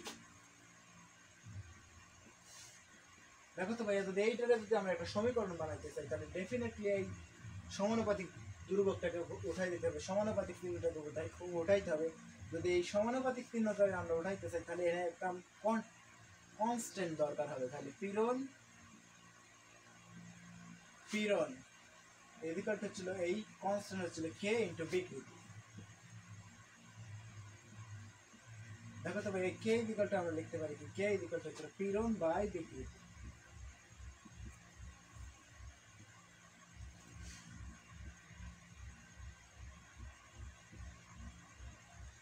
পীড়ন বাই বিকৃতি, কে বিকল্পটা আমরা লিখতে পারি কি, পীড়ন বাই বিকৃতি। ওকে ব্রাদার, পীড়ন বাই বিকৃতি। তো এর আগেই কিন্তু আমরা পীড়ন বাই বিকৃতি সবকিছু দেখছি, এইবার আমরা দেখবো হচ্ছিল দৈর্ঘ্য বিকৃতি আর হচ্ছিল আয়তন বিকৃতি। কে আসলো কোত্থেকে? এই কে হচ্ছিল কনস্ট্যান্ট, সমানুপাতিক চিহ্ন ওটাই ছিল একটা কনস্ট্যান্ট দরকার। এই সমীকরণে কোনটারে কি বলে, কে হচ্ছিল ধ্রুবক বা কনস্ট্যান্ট বা ধ্রুবক। আর হচ্ছে পীড়ন, তো পীড়ন হচ্ছে স্ট্রেস আর বিকৃতি হচ্ছিল স্ট্রেন বা বিকৃতি। ওকে, আর কে হচ্ছিল কি কনস্ট্যান্ট, পীড়ন বাই বিকৃতি। তো হুক বলছিলাম কি স্থিতিস্থাপক সীমার মধ্যে পীড়ন বিকৃতির সমানুপাতিক। যদি পীড়ন বিকৃতির সমানুপাতিক হয় তাহলে পীড়ন এক্স প্রপোর্শনাল টু বিকৃতি। যদি আমরা এটার একটা সমীকরণ বানাইতে চাই তাহলে পীড়ন ইকুয়াল হচ্ছিল কে ইন্টু বিকৃতি। কে হচ্ছে হলো কনস্ট্যান্ট, আর পীড়ন বাই বিকৃতি, বিকৃতি আর পীড়ন কিন্তু আমরা শিখছি। আর এইবার আমরা দেখতে হচ্ছিল দৈর্ঘ্য বিকৃতি আর হচ্ছিল আয়তন বিকৃতি। এরপরেও কিন্তু আমরা অনেক কিছু শিখতে পেতাম, দৈর্ঘ্য বিকৃতি, আয়তন বিকৃতি, মোচন বিকৃতি, ব্যবর্তন বিকৃতি, সবকিছু আমরা শিখবো ইনশাআল্লাহ এই ক্ষেত্রে। তো এখন আমরা শুধু দুইটা শিখে রাখবো, একটা হচ্ছে দৈর্ঘ্য বিকৃতি আর একটা হচ্ছে আয়তন বিকৃতি। আমি কথা দিলাম বাংলাদেশের কোনো টিচার আপনাকে এইগুলো শিখাবে না, দৈর্ঘ্য বিকৃতিও শিখাবে না, আয়তন বিকৃতিও শিখাবে না, তারা শুধু হুকের সূত্র শেখায় রাখাই শেষ করে দিবে আপনাকে। কিন্তু আমরা নেক্সট জেনারেশন সব কিছু আপনার জন্য রেডি, সব কিছু, শুধু আপনাকে ওই পর্যন্ত রিসিভ করার মতো ক্ষমতা রাখতে হবে, তাই কিন্তু চলছে। তো দেখো তো ভাইয়া, দৈর্ঘ্য বিকৃতি কি, লেটস সে দৈর্ঘ্য বিকৃতি।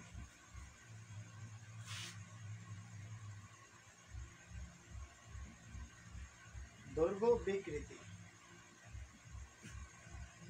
দৈর্ঘ্য বিকৃতি কি, লেটস সে আমাদের কাছে একটা রাবার আছে, রাবার, এই রাবারে যদি আমরা এক পরিমাণ বল দেই তাহলে তার দৈর্ঘ্য কিছু পরিমাণ বেড়ে যায়। লেটস সে তার দৈর্ঘ্য স্মল এর পরিমাণ বৃদ্ধি পাইছে, স্মল এর, এবং শুরুতে তার দৈর্ঘ্য ছিল ক্যাপিটাল। তো এই জায়গায় কি দিছি আমরা, পীড়ন, পীড়ন, পীড়ন মানে কি, চাপ, পীড়ন মানে কি বল, এই বল দিছি, এইটা হচ্ছিল পীড়ন, এক পরিমাণ বল দিছি, পীড়ন, পীড়ন দিছি আমরা, পীড়ন দিছি। পীড়ন মানে কি, পীড়ন দিলে পীড়া, পীড়া থেকে আসছে হচ্ছিল পীড়ন। তো যদি এরকম দেই তাহলে এই জায়গায় এই দৈর্ঘ্য বিকৃতিকে কি বলা হচ্ছিল, ইয়ং এর গুণাঙ্ক বা ইয়ং এর গুণাঙ্ক, ইয়ং এর গুণাঙ্ক y ইকুয়াল টু হচ্ছিল এফ এল, এফ পীড়ন বাই বিকৃতি, ইয়ং এর গুণাঙ্ক পীড়ন বাই বিকৃতি, সব গুণাঙ্কের একই একই ফর্মুলা, পীড়ন বাই বিকৃতি।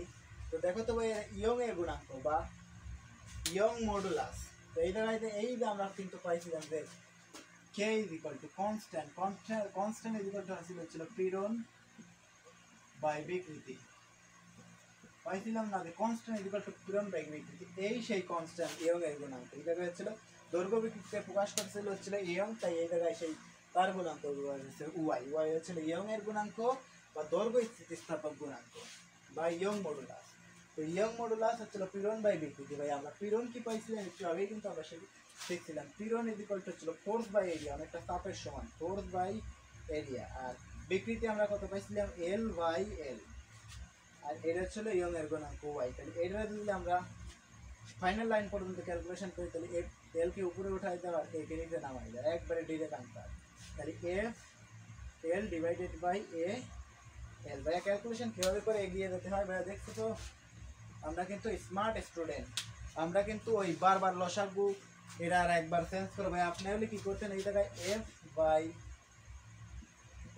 এ divided by L by L, L by L আপনি কি করতেন দেখেন তো, আপনি পরবর্তী দুটোর ক্ষেত্রে কিন্তু বড় হাতের এল হবে, এফ এটা ছিল স্মল এল, উপরেটা হচ্ছিল ক্যাপিটাল এল। তাহলে দেখেন তো ভাই কি করতেন আপনি, তো প্রথমে আপনি লিখতেন হচ্ছিল এফ বাই এ ইন্টু দিতেন, এরপরে দিতেন আবার এটার ইনভার্স করে ঘুরাই দিতেন, তাহলে এল বাই এল লিখতেন, এরপরে আপনি আবার গুণ করাইতেন, তাহলে F L divided by L হয়তো। দেখছেন তো আপনার কতগুলো লাইন করতে হয়েছে, অনেকগুলো লাইন করতে হয়েছে, 2-3টা লাইন করতে হয়েছে। তো এই যে 2-3টা লাইনের সময় আমি আপনাদেরকে বাঁচাই দেবো। এটা হচ্ছে স্মার্ট স্টুডেন্টের প্রথম পরীক্ষা, পরীক্ষা হলে 1 সেকেন্ড সময় ভাই আপনাদের খুব বেশি বাধা দেবে।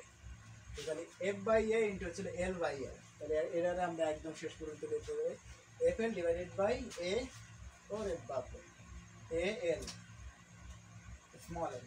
ওকে, তো তাহলে আমরা দেখলাম যে এই সমীকরণে কোনটারে কি বলে, y ইকুয়াল টু হচ্ছিল এফ এল ডিভাইডেড বাই এ এল। এই সমীকরণে কোনটারে কি বলে, এফ, এফ হচ্ছিল ফোর্স বা বল, ফোর্স বা বল, আর এই স্মল এল হচ্ছিল সেন্ডিং লেন্থ, আর এইগুলো তো আমরা আগে শিখছি। এফ হচ্ছিল ফোর্স, এল হচ্ছিল ইনিশিয়াল লেন্থ, এ হচ্ছিল ক্রস সেকশন এরিয়া, আর এল হচ্ছে হলো স্মল এল হচ্ছে হলো সেন্ডিং লেন্থ, আর এই ওয়াই হচ্ছে হলো ইয়ং এর গুণাঙ্ক। যদি আমরা এই জায়গাতে একটা ম্যাথ দেখতাম, লেটস এই রাবারের উপরে আমরা কত 10 নিউটন বল প্রয়োগ করছি, 10 নিউটন, এবং এই রাবারের আদি দৈর্ঘ্য ছিল হচ্ছিল 1 মিটার, এবং এর রাবারের দৈর্ঘ্য বৃদ্ধি পাইছে হচ্ছিল 0.5 মিটার, 0.5 মিটার দৈর্ঘ্য বৃদ্ধি পাইছে, এবং এই তারের ক্রস সেকশনাল এরিয়া ছিল হচ্ছিল 0.4 মিলিমিটার স্কয়ার, 0.4 মিলিমিটার স্কয়ার। যদি আমরা এই ম্যাথটা করতাম ভাইয়া তো ভয়ঙ্কর লেভেলের ম্যাথ, যদি আমরা এই অঙ্কটা করতাম তাহলে আমরা কি পাইছি, ইয়ং এর গুণাঙ্ক y ইকুয়াল টু হচ্ছে f l divided by a l। দেখো তো f দিছিল তো 10 নিউটন, এবং এই বস্তুর দৈর্ঘ্য কত ছিল l, এবং এর ক্রস সেকশন এরিয়া কত আছে 4 মিলিমিটার স্কয়ার। মিলিমিটার স্কয়ারকে আমরা শুধু মিটারে নিয়ে যাব, মিটার যদি নিয়ে যাই তাহলে 4 ইনটু 10 টু দি পাওয়ার -6 দ্বারা গুণ করা যাবে, শুধু 4 মিলিমিটার স্কয়ার, 0.4 শুধু 4 মিলিমিটার স্কয়ার, তাহলে এটা metre square 0.6 metre square, 0.6 metre square. তাহলে আমরা প্রায় হচ্ছিল এর ভ্যালু দেওয়া আছে হচ্ছিল 4 into 10 to the power minus 6 metre square into হচ্ছিল এল হচ্ছিল 0.5। ওকে ব্রাদার, তাহলে যদি আমরা ক্যালকুলেশন করি তাহলে আমরা কিন্তু পেয়ে যাবো ইয়ং এর গুণাঙ্ক। ভাইয়া যদি আমি আপনাকে শেষ পর্যন্ত ফাইনাল লাইন পর্যন্ত ক্যালকুলেশন করে আগাই দিই তাহলে কি হবে 10 ইন্টু হচ্ছিল 1, 1 এর তো কোনো ভ্যালুই নাই, না লিখলেও চলছে। 4 into 10 to the power minus 6, 4 into 10 to the power minus 6. Okay brother, 4 into 10 to the power minus 6 into 0.5. Okay, solve দিলেই আনসার। এটা যদি আমরা সাইন্টিফিক মোডে লই ভাই অনেক বড় একটা আনসার আসবে। সাইন্টিফিক মোড 2 0, তাই তো 5.00 into 5 into 10 to the power 6, 5 into 10 to the power 6 Young एयर गुना करेगा कि न्यूटन पर मीटर। ओके चापेर एकर। ओके ब्रदर, এটা চাপের যোগ করা ও এই গুণাঙ্কের yng এর গুণাঙ্কটা কোনো এক কি থাকে না, তাই তো বিটি তে l বাই এটা কি চাপের যোগ করা এই l আর l কেটে গেলে হচ্ছে force by area, force by area হচ্ছে চাপের কি newton per metre square. Okay, newton per metre square. Okay, তো কিভাবে আসে এই yng এর গুণাঙ্ক y ইকুয়াল টু আমরা জানি হচ্ছে f l বাই al, তাই তো এই l আর l যদি কেটে যায় দুটোই তো দৈর্ঘ্য, তাহলে ফোর্স বাই এরিয়া বল বাই ক্ষেত্রফল হচ্ছে কি প্রেসার। তো এই এর হচ্ছে নিউটন পার মিটার স্কয়ার। কি হবে f এর একক বলের একক নিউটন আর এর একক হচ্ছে মিটার স্কয়ার। এর উপরে যদি আমরা নিয়ে যাই তাহলে newton per metre square. Okay okay brother, এবার আমরা চোখ রাখবো হচ্ছে নেক্সট টপিক, আয়তন আয়তন বিকৃতি।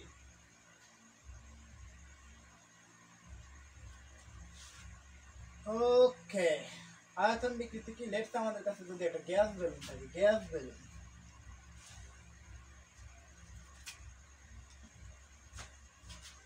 দেখো তো ভাই এই একটা বেলুন আছে, গ্যাস বেলুন, গ্যাস বেলুন। তো এই গ্যাস বেলুনটা যদি আমরা তার মধ্যে থেকে চেপে ধরি, শুরুতে কিন্তু এর একটা আয়তন ছিল বি, তার মধ্যে থেকে চেপে ধরে তার আয়তন কিছু পরিমাণ কমে যাবে, আয়তন কমে হয়েছে হচ্ছে ভি প্রাইম। যদি আয়তনের পরিবর্তন কতটুকু হয়েছে, small V equal two capital V minus হচ্ছে ভি প্রাইম। দেখছো ভাইয়া, আমাদের কাছে শুরুতে একটা গ্যাস বেলুন ছিল, গ্যাস বেলুন, এই গ্যাস বেলুনের উপরে আমরা কিছু পরিমাণ চাপ দিচ্ছি, প্রেশার, তার দিক থেকে চেপে ধরছি, এই প্রেশার দেওয়ার কারণে বস্তুর আয়তন কিন্তু কমে গেছে, কতটুকু কমছে, ডেফিনেটলি চাপ দরকার, তারপর আয়তন কমে হয়েছে হচ্ছে ভি প্রাইম। তাহলে পরিবর্তন কতটুকু হয়েছে, small V equal two capital V minus হচ্ছিল ভি প্রাইম। ওকে ব্রাদার, তো এইবার আমরা টাইম থাকে না ভি প্রাইম। ওকে, তো এইবার আমরা দেখবো যে বিকৃতি, বিকৃতি বিকৃতির ফর্মুলা আমরা কি দেখছিলাম, বিকৃতি হচ্ছিল পীড়ন, এটাকে প্রকাশ করা হচ্ছিল বাল্ক মডুলাস দ্বারা, বাল্ক মডুলাস। আমরা এবার কি দেখবো হচ্ছে আয়তন বিকৃতি। বিকৃতি ইকুয়াল টু হচ্ছিল কি, বিকৃতি হচ্ছিল পরিবর্তন, কতটুকু পরিবর্তন হয়েছে, শুরুতে হচ্ছিল বি, শুরুতে হচ্ছিল বি আর পরিবর্তিত হয়েছে হচ্ছিল বি প্রাইম। তাহলে এবার আমরা দেখবো হচ্ছিল বাল্ক মডুলাস বা আয়তন গুণাঙ্ক, আয়তন স্থিতিস্থাপক গুণাঙ্ক।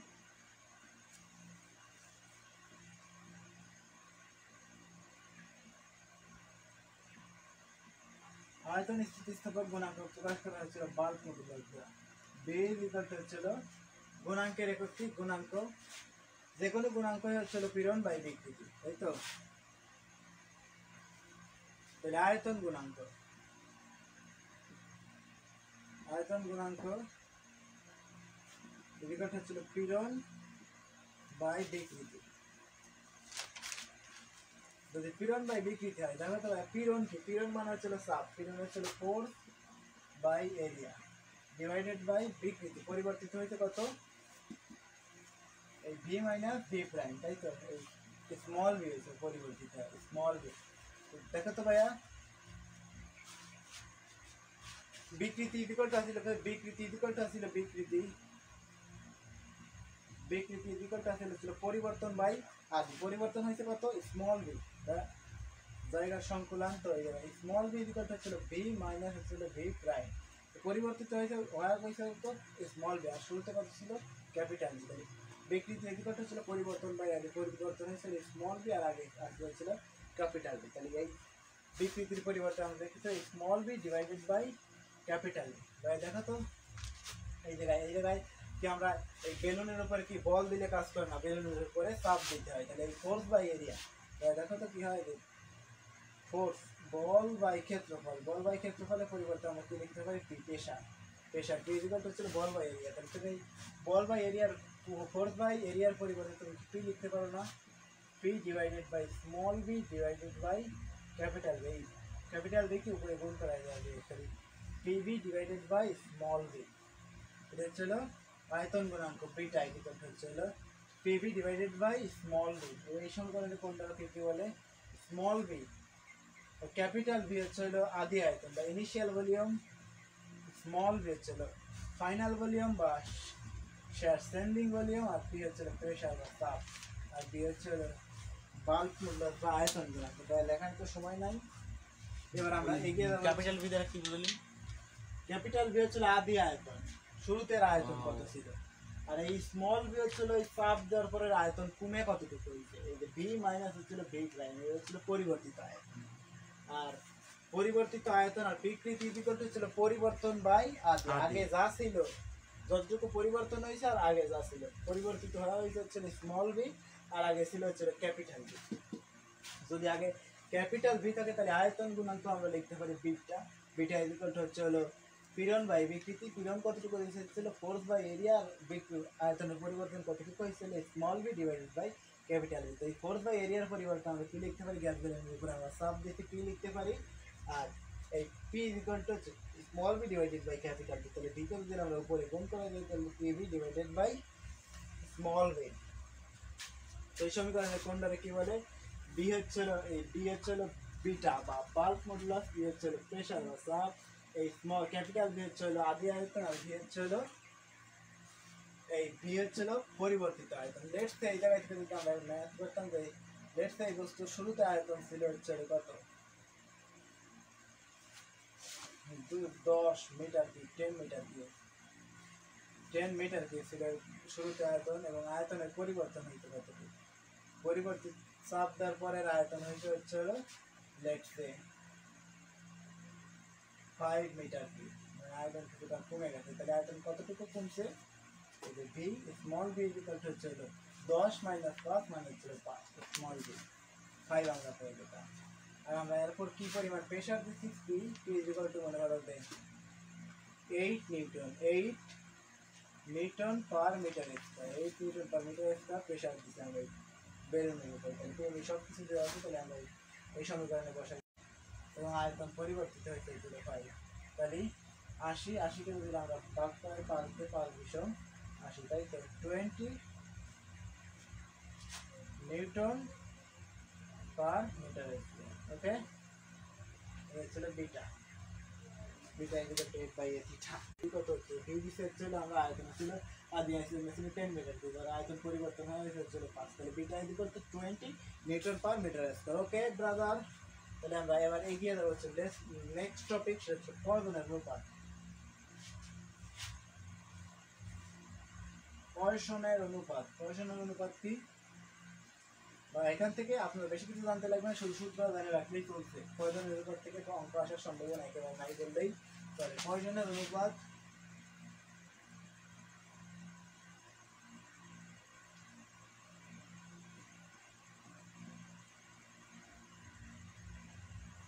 ব্রাদার, পয়সনের অনুপাত sigma is equal to minus del R divided by R divided by L by L. তো কীভাবে কাজ করে এটা, লেটস আমাদের কাছে একটা রাবার আছিল, এই রাবারের ইনিশিয়াল দৈর্ঘ্য ছিল হচ্ছিল এল, এই রাবারের উপরে যদি আমরা এক পরিমাণ বল দিই তাহলে তার দৈর্ঘ্য লেটসে কিছু পরিমাণ বেড়ে যায়, কতটুকু লেটসে তার স্মল এল পরিমাণ দৈর্ঘ্য বৃদ্ধি পায়। যদি তার দৈর্ঘ্য বেড়ে যায় তাহলে তার ক্রস সেকশন হয়ে যায়, শুরুতে ক্রস সেকশন এরিয়া ছিল A1 এবং এর পরে ক্রস সেকশন এরিয়া কমে গিয়েছিল A2, তার মানে ক্রস সেকশন এরিয়ার পরিবর্তন হচ্ছে। তার মানে কি, যদি আমার একটা রবার দিয়ে টান দেয় তাহলে তার দৈর্ঘ্য বাড়ে, তার দৈর্ঘ্য তার থিকনেস বা পুরুত্ব কমে যায়, আর যদি আমরা এটাকে আবার ছেড়ে দেই তাহলে তার আবার পূর্বের অবস্থায় চলে আসে।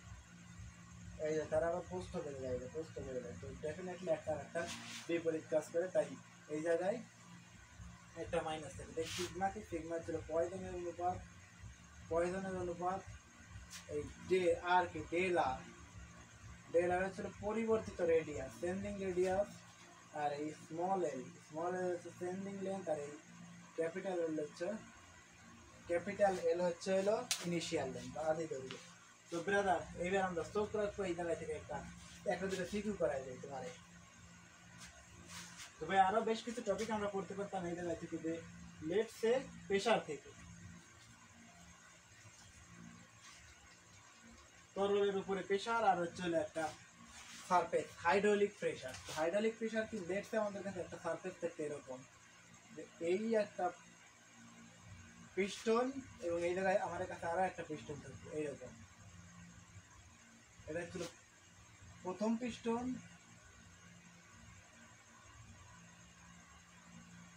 এবং এটা হচ্ছে দ্বিতীয় পিস্টন, দ্বিতীয় পিস্টন, আর এইটা হচ্ছে তরল দিয়ে পূর্ণ, তরল দিয়ে পূর্ণ, এটা হচ্ছে পানি দিয়ে পূর্ণ, পানি অথবা যে কোনো তরল দিয়ে পূর্ণ। তো ডেফিনেটলি এর একটা রেডিয়াস ছিল হচ্ছিল এ, এর একটা ক্রস সেকশন এরিয়া A1 এবং এর ক্রস সেকশন এরিয়া হচ্ছিল A2, এবং এর রেডিয়াস হচ্ছিল R2 এবং এর রেডিয়াস হচ্ছিল R1। যদি এর উপরে আমরা F1 পরিমাণ বল প্রয়োগ করি, F1 বল প্রয়োগ করাই, তাহলে এই দ্বিতীয় পিস্টনের উপরে কি পরিমাণ ঊর্ধ্বমুখী বল F2, কি পরিমাণ ঊর্ধ্বমুখী বল কাজ করে। ডেফিনেটলি র্যান্ডমের এই কোশ্চেন আসা একদম, ভাই আপনার এসএসসি পরীক্ষায় এই কোশ্চেন আসার সম্ভাবনা একদম ম্যাক্সিমাম।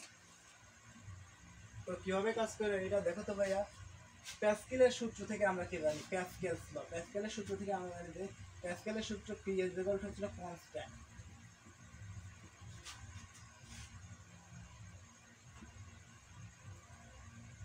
কনস্ট্যান্ট। প্যাসকেলের সূত্রে কি ছিল, এই চাপ হচ্ছিল ধ্রুবক ছিল, ধ্রুবক। চাপ যদি ধ্রুবক থাকে তাহলে এই বস্তুর উপরে যে পরিমাণ প্রেসার থাকবে এই বস্তুর উপরে ঠিক সেম পরিমাণ প্রেসার কাজ করবে। তাহলে আমরা প্যাসকেলের সূত্র থেকে জানি যে প্রেসার হচ্ছিল কনস্ট্যান্ট, তাহলে আমরা লিখতে পারি যে প্রথম পিস্টনের উপরে প্রেসার হচ্ছিল P1 এবং দ্বিতীয় পিস্টনের উপরে হচ্ছে প্রেসার P2, তাহলে P1 এবং ইকুয়াল হচ্ছিল P2, তাহলে P ইকুয়াল আমরা কি লিখতে পারি, বল বাই ক্ষেত্রফল F1 বাই E1 ইকুয়াল হচ্ছিল, আর P2 ইকুয়াল আমরা লিখতে পারি হচ্ছিল F2 বাই A2। দেখো তো ভাই আমার দরকার হচ্ছিল যে F2, তাই তো F2 যদি আমরা বের করি তাহলে এইগুলো আমরা লিখতে পারি F1 divided by F2 equal হচ্ছিল A1 ডিভাইডেড বাই A2, এটার উপরে নিয়ে গেছে এটা লিখে যায় A1 ডিভাইডেড বাই A2। তো এই ক্রস সেকশন এরিয়া ইকুয়াল আমরা লিখতে পারি কি, A ইকুয়াল হচ্ছিল পাই আর স্কয়ার, তাহলে এই R1 স্কয়ার। দেখো তো এটার প্রথম সিলিন্ডারের ব্যাসার্ধ ছিল হচ্ছিল R1 এবং দ্বিতীয় সিলিন্ডারের ব্যাসার্ধ ছিল হচ্ছে, দ্বিতীয় পিস্টনের ব্যাসার্ধ ছিল R2। তাহলে এই জায়গায় এই পিস্টনের ক্রস সেকশনাল এরিয়া ইকুয়াল হচ্ছে পাই ইনটু R2 স্কয়ার, পাই ইনটু R2 স্কয়ার। তাহলে ভাইয়া দেখো তো এই ক্রস সেকশন এরিয়ার জায়গায় আমরা কি লিখতে পারি, বা এই জায়গা থেকে যদি আমরা পরবর্তী ক্যালকুলেশনগুলো করি সেটা কীরকম হইতো, যে F1 বাই A1 ইকুয়াল হচ্ছিল F1 বাই F2 ইকুয়াল হচ্ছিল A1 বাই A2। দেখো তো A1 এর পরিবর্তে আমরা কি লিখতে পারতাম, pi into R1 square divided by A2 এর পরিবর্তে লিখতে পারতাম পাই ইন্টু R2 এর স্কয়ার, আর এই জায়গায় আমরা থাকতে হচ্ছিল F1 বাই F2। দেখো পাই বাই পাই ডাবল কি আছে, F1 divided by F2 equal হচ্ছিল R1 ডিভাইডেড বাই R2, এটা একদম ডিরেক্ট হোল স্কয়ার করাই দাও। তো পরবর্তী লাইন আমরা কি লিখতে পারতাম, বা এই জায়গা থেকে পরবর্তী লাইন লিখতে পারতাম যেহেতু আমার দরকার হচ্ছিল F2, তাই কি পরিমাণ ঊর্ধ্বমুখী বল কাজ করে, F2 ইকুয়াল টু এটার ইনভার্স করে দাও, R2 divided by R1 whole square into হচ্ছিল F1। প্রথম পিস্টনে কি পরিমাণ বল আমরা প্রয়োগ করছি, এই পাওয়া যাইতাম আমরা দ্বিতীয় পিস্টনের উপরে কি পরিমাণ ঊর্ধ্বমুখী বল বা আপওয়ার্ড ফোর্স কাজ করবে। তো ভাইয়া কি বিষয়টা কি, লেটস আমাদের কাছে একটা হাইড্রোলিক প্রেসারের পাত্র ছিল। তো এই প্রথম পিস্টন এটা ছিল ছোট পিস্টন এবং দ্বিতীয় পিস্টন এটা ছিল বড় পিস্টন। প্রথম পিস্টনের ক্রস সেকশন এরিয়া ছিল A1 এবং এর ব্যাসার্ধ ছিল হচ্ছিল R1, এবং দ্বিতীয় পিস্টনের ক্রস সেকশন এরিয়া ছিল R2 A2 এবং দ্বিতীয় পিস্টনের ব্যাসার্ধ ছিল হচ্ছিল R2। তো তো এই প্রথম পিস্টনের উপর ডেফিনেটলি আমরা F1 পরিমাণ বল প্রয়োগ করছি, তাহলে দ্বিতীয় পিস্টনের উপরে কি পরিমাণ ঊর্ধ্বমুখী বল কাজ করবে। তো প্যাসকেলের সূত্র থেকে আমরা জানি কি চাপ হচ্ছে হলো কনস্ট্যান্ট, চাপের কোনো পরিবর্তন হয় না। যদি চাপের কোনো পরিবর্তন না হয় তাহলে প্রথম পিস্টনের উপরে চাপ দ্বিতীয় পিস্টনের উপরে চাপ সমান হবে, তাহলে P1 হচ্ছে P2 হবে। যদি P1 P2 হয় তাহলে প্রেশারের দিকটা আমরা কি জানি ফোর্স বাই এরিয়া, তাহলে F1 by A1 R F2 by A2। তাহলে আমরা এগুলোকে চেঞ্জ করছি, এই ক্রস সেকশন এরিয়া হচ্ছিল পাই ইন্টু আর স্কোয়ার, তাহলে পাই কাটাই গেছে, আমাদের পাই হচ্ছিল R1 by R1 square divided by R2 square. তাহলে আমাদের দরকার হচ্ছিল F1 divided by F2 R1 divided by R2 whole square. আমাদের দরকার হচ্ছিল F2, আমরা এইটাই ঘোরাই দিচ্ছি, R2 কে উপরে তুলছি, R2 কে নিচে, R1 কে নিচে নামা দিয়ে F1 কে একদম ডিরেক্ট গুণ করা দিচ্ছি ভাই, একদম শর্টকাট। আমরা পাওয়া গেছে হচ্ছিল F3 R2 divided by R1 whole square into হচ্ছিল F1। এই সমীকরণে কোনটারে কি বলে দেখো তো ভাই, এই সমীকরণে কোনটারে কি বলে, সমীকরণের পরিচিত আমরা শিখে ফেলি। দেখো তো ভাই, এই সমীকরণে এই F1 হচ্ছিল প্রথম পিস্টনের উপর প্রযুক্ত বল, প্রথম পিস্টনে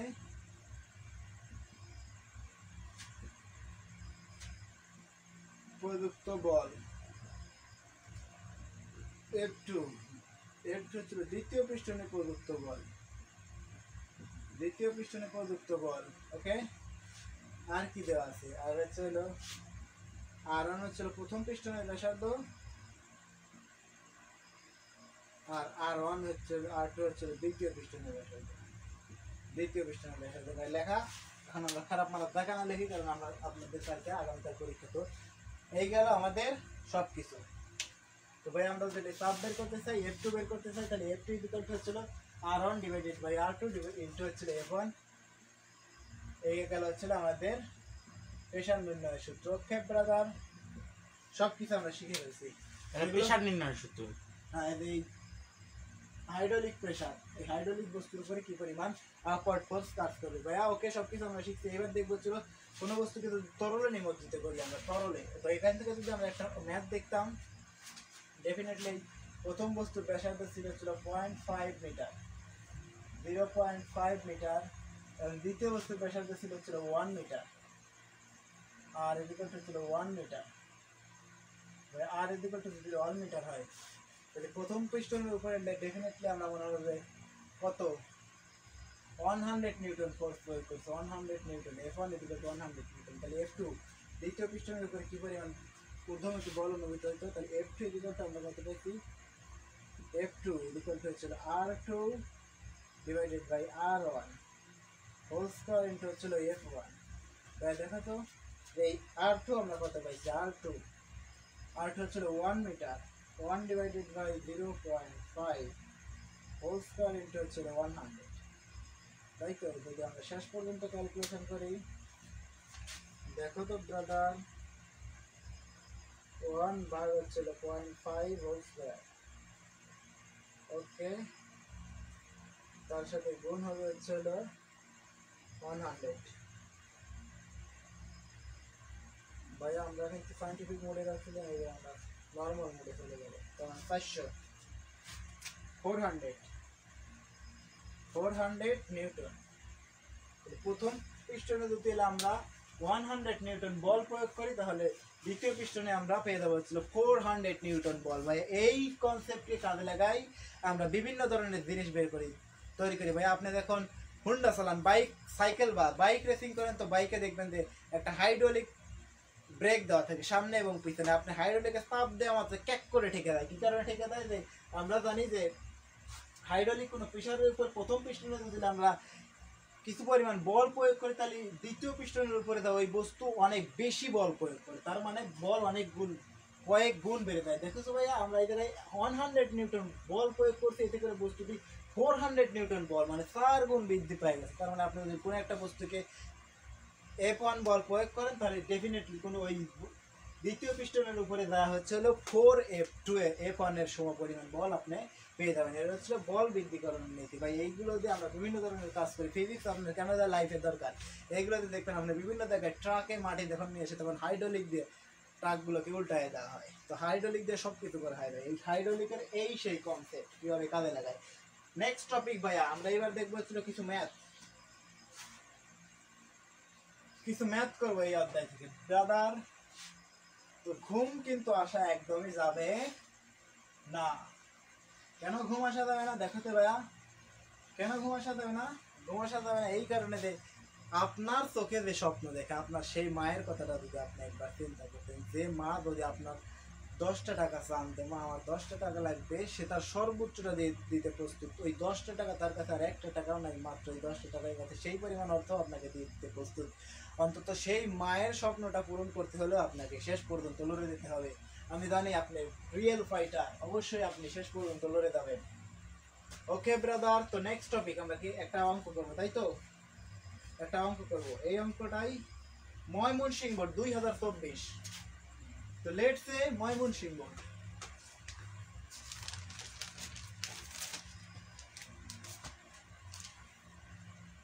ময়মনসিংহ, ময়মনসিংহ, ওরে বাপরে অনেক সাহায্য। ময়মনসিংহ বোর্ড 2024। তো তারা আমাদেরকে একটা পিস্টন দিয়ে রাখছেন, কেবলই আমরা যেটা সলভ করাইলাম। এটা হচ্ছিল প্রথম পিস্টন, এরপরে তারা আমাদের আরো একটা পিস্টন দিচ্ছে, কিন্তু দ্বিতীয় পিস্টন। এর ভিতরে তারা কিছু পরিমাণ তরল দিয়ে রাখছেন।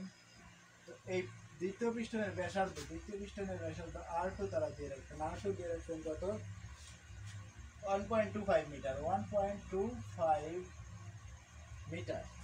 ওকে, আর প্রথম পিস্টনের ব্যাসার্ধ R1, R1 তারা দিয়ে রাখছেন কত? R2 দিয়ে রাখছেন 0.25, শুধু 0.25 মিটার। গ নাম্বার কোশ্চেন তারা করছেন, এবং বস্তুর গ নাম্বার কোশ্চেন তারা কি করছেন, যে গ কোশ্চেনের সেটআপটা আমরা দিতাম, এই দিকে আমরা কোশ্চেনের সেটআপটা দেই। তারা আমাদের গ নাম্বার কোশ্চেন করছেন। কোশ্চেন নাম্বার গ কি করছেন, যে ছোট পিস্টনে 10 কেজি ভর চাপা দিলে সাম্য অবস্থার জন্য বড় পিস্টনে কত ভর দিতে হবে? প্রথম পিস্টনে, এই তো ছোট পিস্টন, ছোট পিস্টন মানে প্রথম পিস্টন। ছোট পিস্টনে 10 কেজি ভর চাপালে 10 কেজি, 10 কেজি ভর, 10 কেজি মানে কত? 10 কেজি ভর চাপালে সাম্য অবস্থা, সাম্য অবস্থা বা ইকুইভ্যালেন্ট, সাম্য অবস্থার জন্য বড় পিস্টনে কি পরিমাণ ভর দিতে হবে?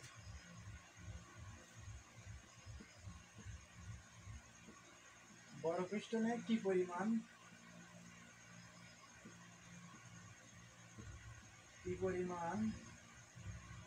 ভর দিতে হবে?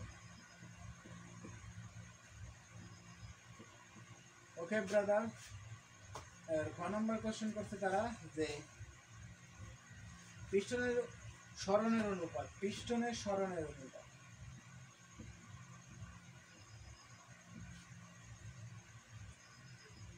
পিস্টনের সরণের অনুপাত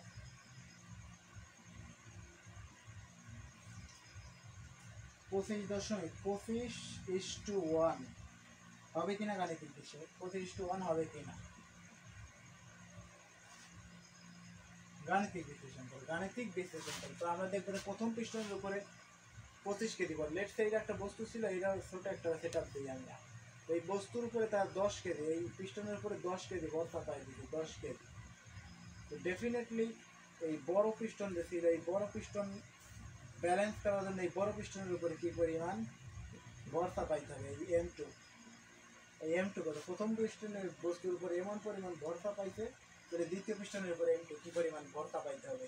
এইটাকে সাম্য অবস্থা ব্যালেন্স করার জন্য। তাহলে আমরা কি জানি যে প্রেশার কিন্তু সেম থাকে, P = P1 = P2 হয়।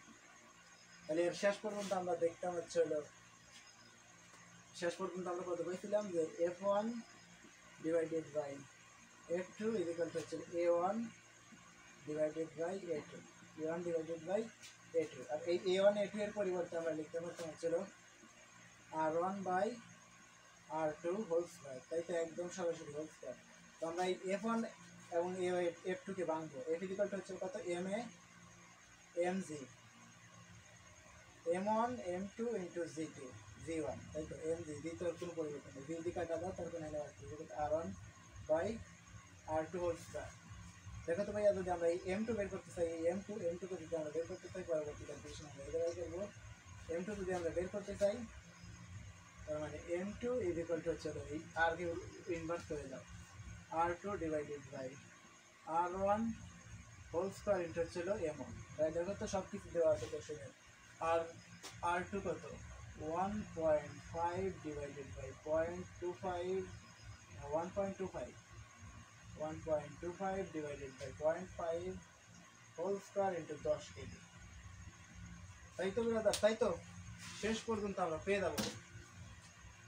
ভাইয়া যদি আপনাকে ক্যালকুলেশন করে দিয়ে পর্যন্ত হেল্প করবো, আমরা একদম নিউমেরিক্যাল ভ্যালু পর্যন্ত বের করে দেবো ভাইয়া।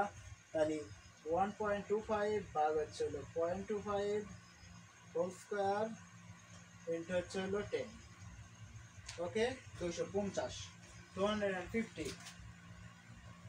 250 কেজি। ওকে ওকে ব্রাদার, এই গেল হাইড্রোলিক প্রেসার। দেখতো ভাইয়া, যদি আমরা সামান্য কিছু পরিমাণ ভর দিই, তাহলে দ্বিতীয় বস্তুকে ব্যালেন্স করার জন্য অনেক বেশি ভর দিতে হয়, অনেক বেশি ভর। তো এইগুলোকেই কাজে লাগায়া আমরা বিভিন্ন ধরনের সায়েন্টিফিক জিনিসপত্র তৈরি করছি, যেগুলো আপনার আমার জীবনটাকে অনেক বেশি সহজ করে দিয়েছে এই পৃথিবীতে। ওকে ব্রাদার, যদি আপনি বুঝে না থাকেন তো না, আমরা আরো একবার রিপিট করবো। তো প্রেসার কিন্তু সেম থেকে P1 এবং P2 হয়, তাহলে F1 by F2 equal to R1 by R2 আমরা কিন্তু শেষ পর্যন্ত ক্যালকুলেশন করতে হবে। তাহলে F ইকুয়াল টু হচ্ছে M1 into G, M2 equal to G, G কাটাঙ্গে লিভার, তার বাসা হচ্ছিল M1 বাই M2। তাহলে আমাদের দরকার হচ্ছিল M2 ইকুয়াল টু হচ্ছে R2 divided by R1 whole square into হচ্ছিল M1। তাহলে আমরা সব কিছুর মান বসায় দিয়েছি, ক্যালকুলেশন করতে আনসার পেয়ে গেছে কিন্তু 150 কেজি। এবার হচ্ছে সেকেন্ড কেস। সেকেন্ড কেস কি বলছে তারা, পিস্টনের সরণের অনুপাত নির্ণয় করো। সরণ, ওরে ব্রাদার, এই সরণের অনুপাত 25:1 হবে কিনা দেখো তো ভাই। 25 সরণ, তাহলে আমরা কি জানি যে P1 এর দিকে হচ্ছিল P2, তাই তো P1 এর দিকে যদি P2 হয়, তাহলে F1 by F2 equal to হচ্ছিল R1 by R2 whole square. তাই তো ভাই, তাই তো R1 by R2 whole square. সরণের অনুপাত বের করবো হচ্ছিল আমরা R1 বাই R2, R1 এবং R2 এর মান দেওয়া হবে। তো আমরা যদি এই R1 বাই R2 এর মান বের করতে চাই, তাই দেখো তো এটারে আমরা কিন্তু উপর নিচে করেও লিখতে পারি। সেটা হচ্ছিল এই F2 divided by P equal to হচ্ছিল আরে 4 by F2 by P equal to হচ্ছিল F by F1 by A1 equal to হচ্ছিল F2 বাই খালি উল্টো পাল্টা লিখে গেলে এটি। ওকে, এটা যদি আমরা শেষ পর্যন্ত ক্যালকুলেশন করতাম, তাহলে F1 by F2 equal to আসতে তাহলে A1 by A1 by A2 এর পরিবর্তে আমরা R1 শেষ পর্যন্ত ক্যালকুলেশন করে পাইতাম ছিল R1 by R2 whole square করতে হবে, R1 square divided by R2 square. তো আমরা এটা যদি উল্টো করে দিতাম, তাহলে F2 divided by F1 equal to ছিল R2 ডিভাইডেড বাই হচ্ছিল R1। তো এই R2 ডিভাইডেড বাই R1 ছিল 25 বানান লাগে আমাদের, তাই তো এই জায়গায় থেকে আমরা দেখতে হচ্ছিল 1 বাই R1 বাই R2 হচ্ছিল 25 ইস্টু হচ্ছিল 1। এটা সেম আসতো এই জায়গায় F1 by F2 equal to আসতো 25 নিচে কিছু নাই, মানে এই আসতেছিল 1, এই 1 দ্বারা প্রমাণ করা। পুরো কি দিচ্ছেন 20 না 28?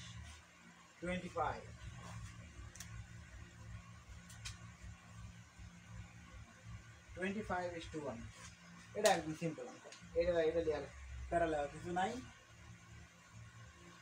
সিম্পল অঙ্ক। গ নাম্বার এটা হার্ড করছিল তোরা, সিম্পল অঙ্ক লে প্যারা লেওয়া কিছু নাই। 25:1 লাস্টে এই দিয়ে আছে না কাকা? Yes, 25:1। ওকে, এন আর কি আছে অঙ্ক? মানে কি একদম অঙ্ক আছে? আচ্ছা, তারপরে আমরা আরো একটা অঙ্ক করবো, সেটা হচ্ছে Chittagong board. Chittagong board,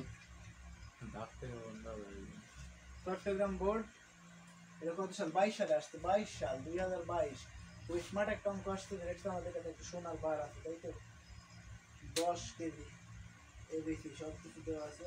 number question দুইটা জিনিস দিয়ে রাখছে আমাদেরকে। আমাদের কাছে প্রথমে একটা ব্লক আছে, ব্লক ঘনক। এই ব্লকের দৈর্ঘ্য প্রস্থ উচ্চতা সব কিছু দিয়ে রাখছে। তো এই ব্লকের এ দিয়ে রাখছে এত, বি দিয়ে রাখছে হচ্ছে 5 সেন্টিমিটার। ব্লকের এই বি দিয়ে রাখতে হচ্ছে 5 সেন্টিমিটার। প্রস্থ দিয়ে রাখতে ছিল 5 সেন্টিমিটার। আর এ দৈর্ঘ্য দিয়ে রাখতে ছিল 10 সেন্টিমিটার। তাই না? সবগুলো কি সেন্টিমিটার? সেন্টিমিটারকে আমরা মিটারে নেবো। তারপরে পাশাপাশি আমাদের কাছে তারা একটা স্বর্ণের বার দিয়ে রাখছে, স্বর্ণের বার।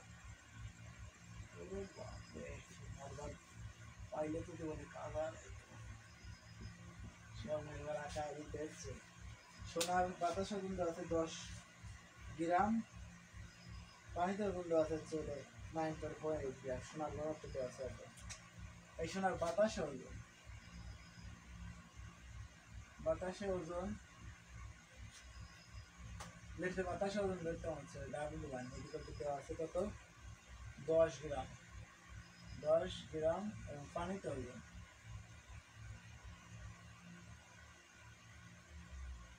পানিতে ওজন দেওয়া আছে W2 লেটে যেমন কত দেওয়া আছে 9.48 গ্রাম।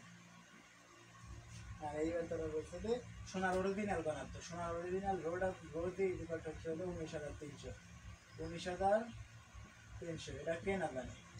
19,300 কেজি পার মিটার কিউব। এটা আমরা সবাই জানি 19,300 কেজি পার মিটার কিউব হচ্ছিল সোনার অরিজিনাল ঘনত্ব। তারা গ নাম্বার কোশ্চেনের কোশ্চেন প্রথম ব্লক এই বস্তুটি, এটা ছিল এ বস্তু, এটা ছিল বি বস্তু। প্রথম বস্তু ভূমির উপরে কি পরিমাণ চাপ দিবে, এবি তলের উপরে কি পরিমাণ চাপ দিবে, তো এইটা এই তলের উপরে কি পরিমাণ চাপ দিবে প্রথম বস্তু। গ নাম্বার কোশ্চেন এ বস্তু তলের উপরে কি পরিমাণ চাপ দিবে, এ বস্তু তলের উপর কি পরিমাণ চাপ দিবে, চাপ। এবার ঘর কইছে, ঘর সোনার ঘনত্ব নেই, সোনার অরিজিনাল ঘনত্ব নেই। সোনার বারটি খাদ মেশানো কিনা,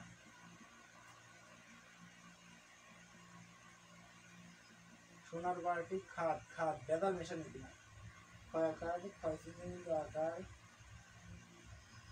খাদ বা বেদাল মেশানো কিনা। বেদাল মেশানো কিনা। তো ভাইয়া দেখো তো আমরা এই বস্তুর এই সারফেসের উপরে কি পরিমাণ বল প্রয়োগ করবে, এই বস্তু এম দিয়ে সম পরিমাণ বল প্রয়োগ করবে, তার প্রয়োগ করবে এম দিয়ে। আমরা কি জানি পি ইকুয়াল টু হচ্ছে ফোর্স বাই এরিয়া। দেখো তো ভাইয়া বস্তু ফোর্স এফ ইকুয়াল টু আমরা লিখতে পারতাম না এম জি, আর এ ইকুয়াল টু হচ্ছে এ ইন্টু বি, তো এইগুলো কিন্তু আমরা শুরুতে শিখছি। এই সমস্ত অঙ্ক যদি আসে তাহলে জীবনটা life is box of chocolate. জীবনটা কিন্তু একটা দুর্দান্ত একটা জিনিস হয়। বস্তুর বর দেওয়া আছে কত, বস্তুর বর দিয়ে রাখছে তারা কত কত কত কত পাগলা, বস্তুর ভর কত 600 গ্রাম। ও বস্তুর ভর দিয়ে রাখছে তারা এম ইকুয়াল টু হচ্ছে 600 গ্রাম। পাগলা গুলো সব গ্রামে রাখছে 600 ইন্টু 10 টু দি পাওয়ার 3, আমরা কেজিতে নিয়ে যাবো গ্রাম করে। 10 টু দি পাওয়ার -3 ইন্টু দিয়ে ছিল কত 9.8 ডিভাইডেড বাই এ কত দিয়ে রাখছে এ 10 centimetre. 10 into 10 to the power -2 into হচ্ছে 5 ইন্টু 10 টু দি পাওয়ার -2। ভাইয়া আমরা একদম শর্টকাটে মারতেছি, সেন্টিমিটারকে মিটারে নিয়ে গেছি, সব কিছু আমরা মিটারে নিয়ে গেছি। এবার আমরা আনসার বের করবো। এত -2 এলে কমে দেখা এইগুলো দেওয়া আছে সেন্টিমিটারকে মিটারে নিতে হবে, কারণ আমরা জানি এগুলো হচ্ছে নন এসআই একক, আর এসআই এককে নিয়ে সব কিছু। এই জন্য 10 দ্বারা সবাই গুণ করা না, হচ্ছে। এটা যদি এটা দেওয়া আছে হচ্ছে গ্রামে, গ্রাম থেকে যদি আমরা কেজিতে নিতে চাই তাহলে 1000 দ্বারা ভাগ করানো লাগবে, অথবা 10 টু দি পাওয়ার -3 দ্বারা গুণ করানো লাগবে। আর এটা আছে দেওয়া আছে হচ্ছিল সেন্টিমিটারে, যদি সেন্টিমিটার থেকে আমরা মিটারে দেখতে চাই তাহলে প্রায় 100 দ্বারা ভাগ করানো লাগবে, আর নয় 10 টু দি পাওয়ার -2 দ্বারা গুণ করা হবে। 100 দ্বারা ভাগ করা হবে কথা, 10 টু দি পাওয়ার -2 দ্বারা গুণ করা একই কথা। তাহলে 10 টু দি পাওয়ার -3 এটা হচ্ছে 9.8 এটা ছিল 9.8 ভাগ হচ্ছে হলো 10 into 10 to the power 10 into 10 into 10 to the power minus 2 into হচ্ছে হলো 5 into 10 to the power minus 2 5 into 10 to the power minus শেষ পর্যন্ত আমরা আনসার করে দেবো প্রেশার 1080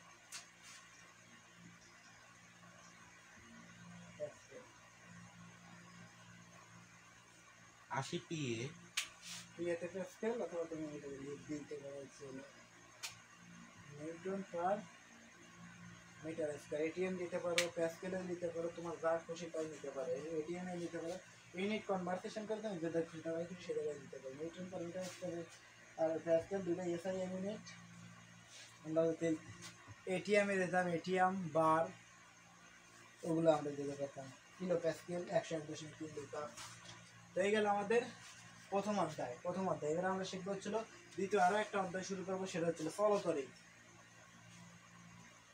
ভাইয়া অনেক কিছু আমরা শিখছি নেক্সট আরো একটা অধ্যায় পড়বো সেটা হচ্ছিল চলতরিৎ ভাইয়া যেহেতু আপনার আগামীকাল পরীক্ষা বাস্তা কত বাজে দেখো তো 10টা হ্যাঁ 10টা বাজে তাই তো চার্জ নাই কোন ফোনে চার্জ নাই কয় পার্সেন্ট চার্জ আছে দেখি তো কে এটা খুলে আলাইছে কিডা তা বলা তুমি তো মনে হয় লাগাও নাই শুরুতে কে রে সওয়াল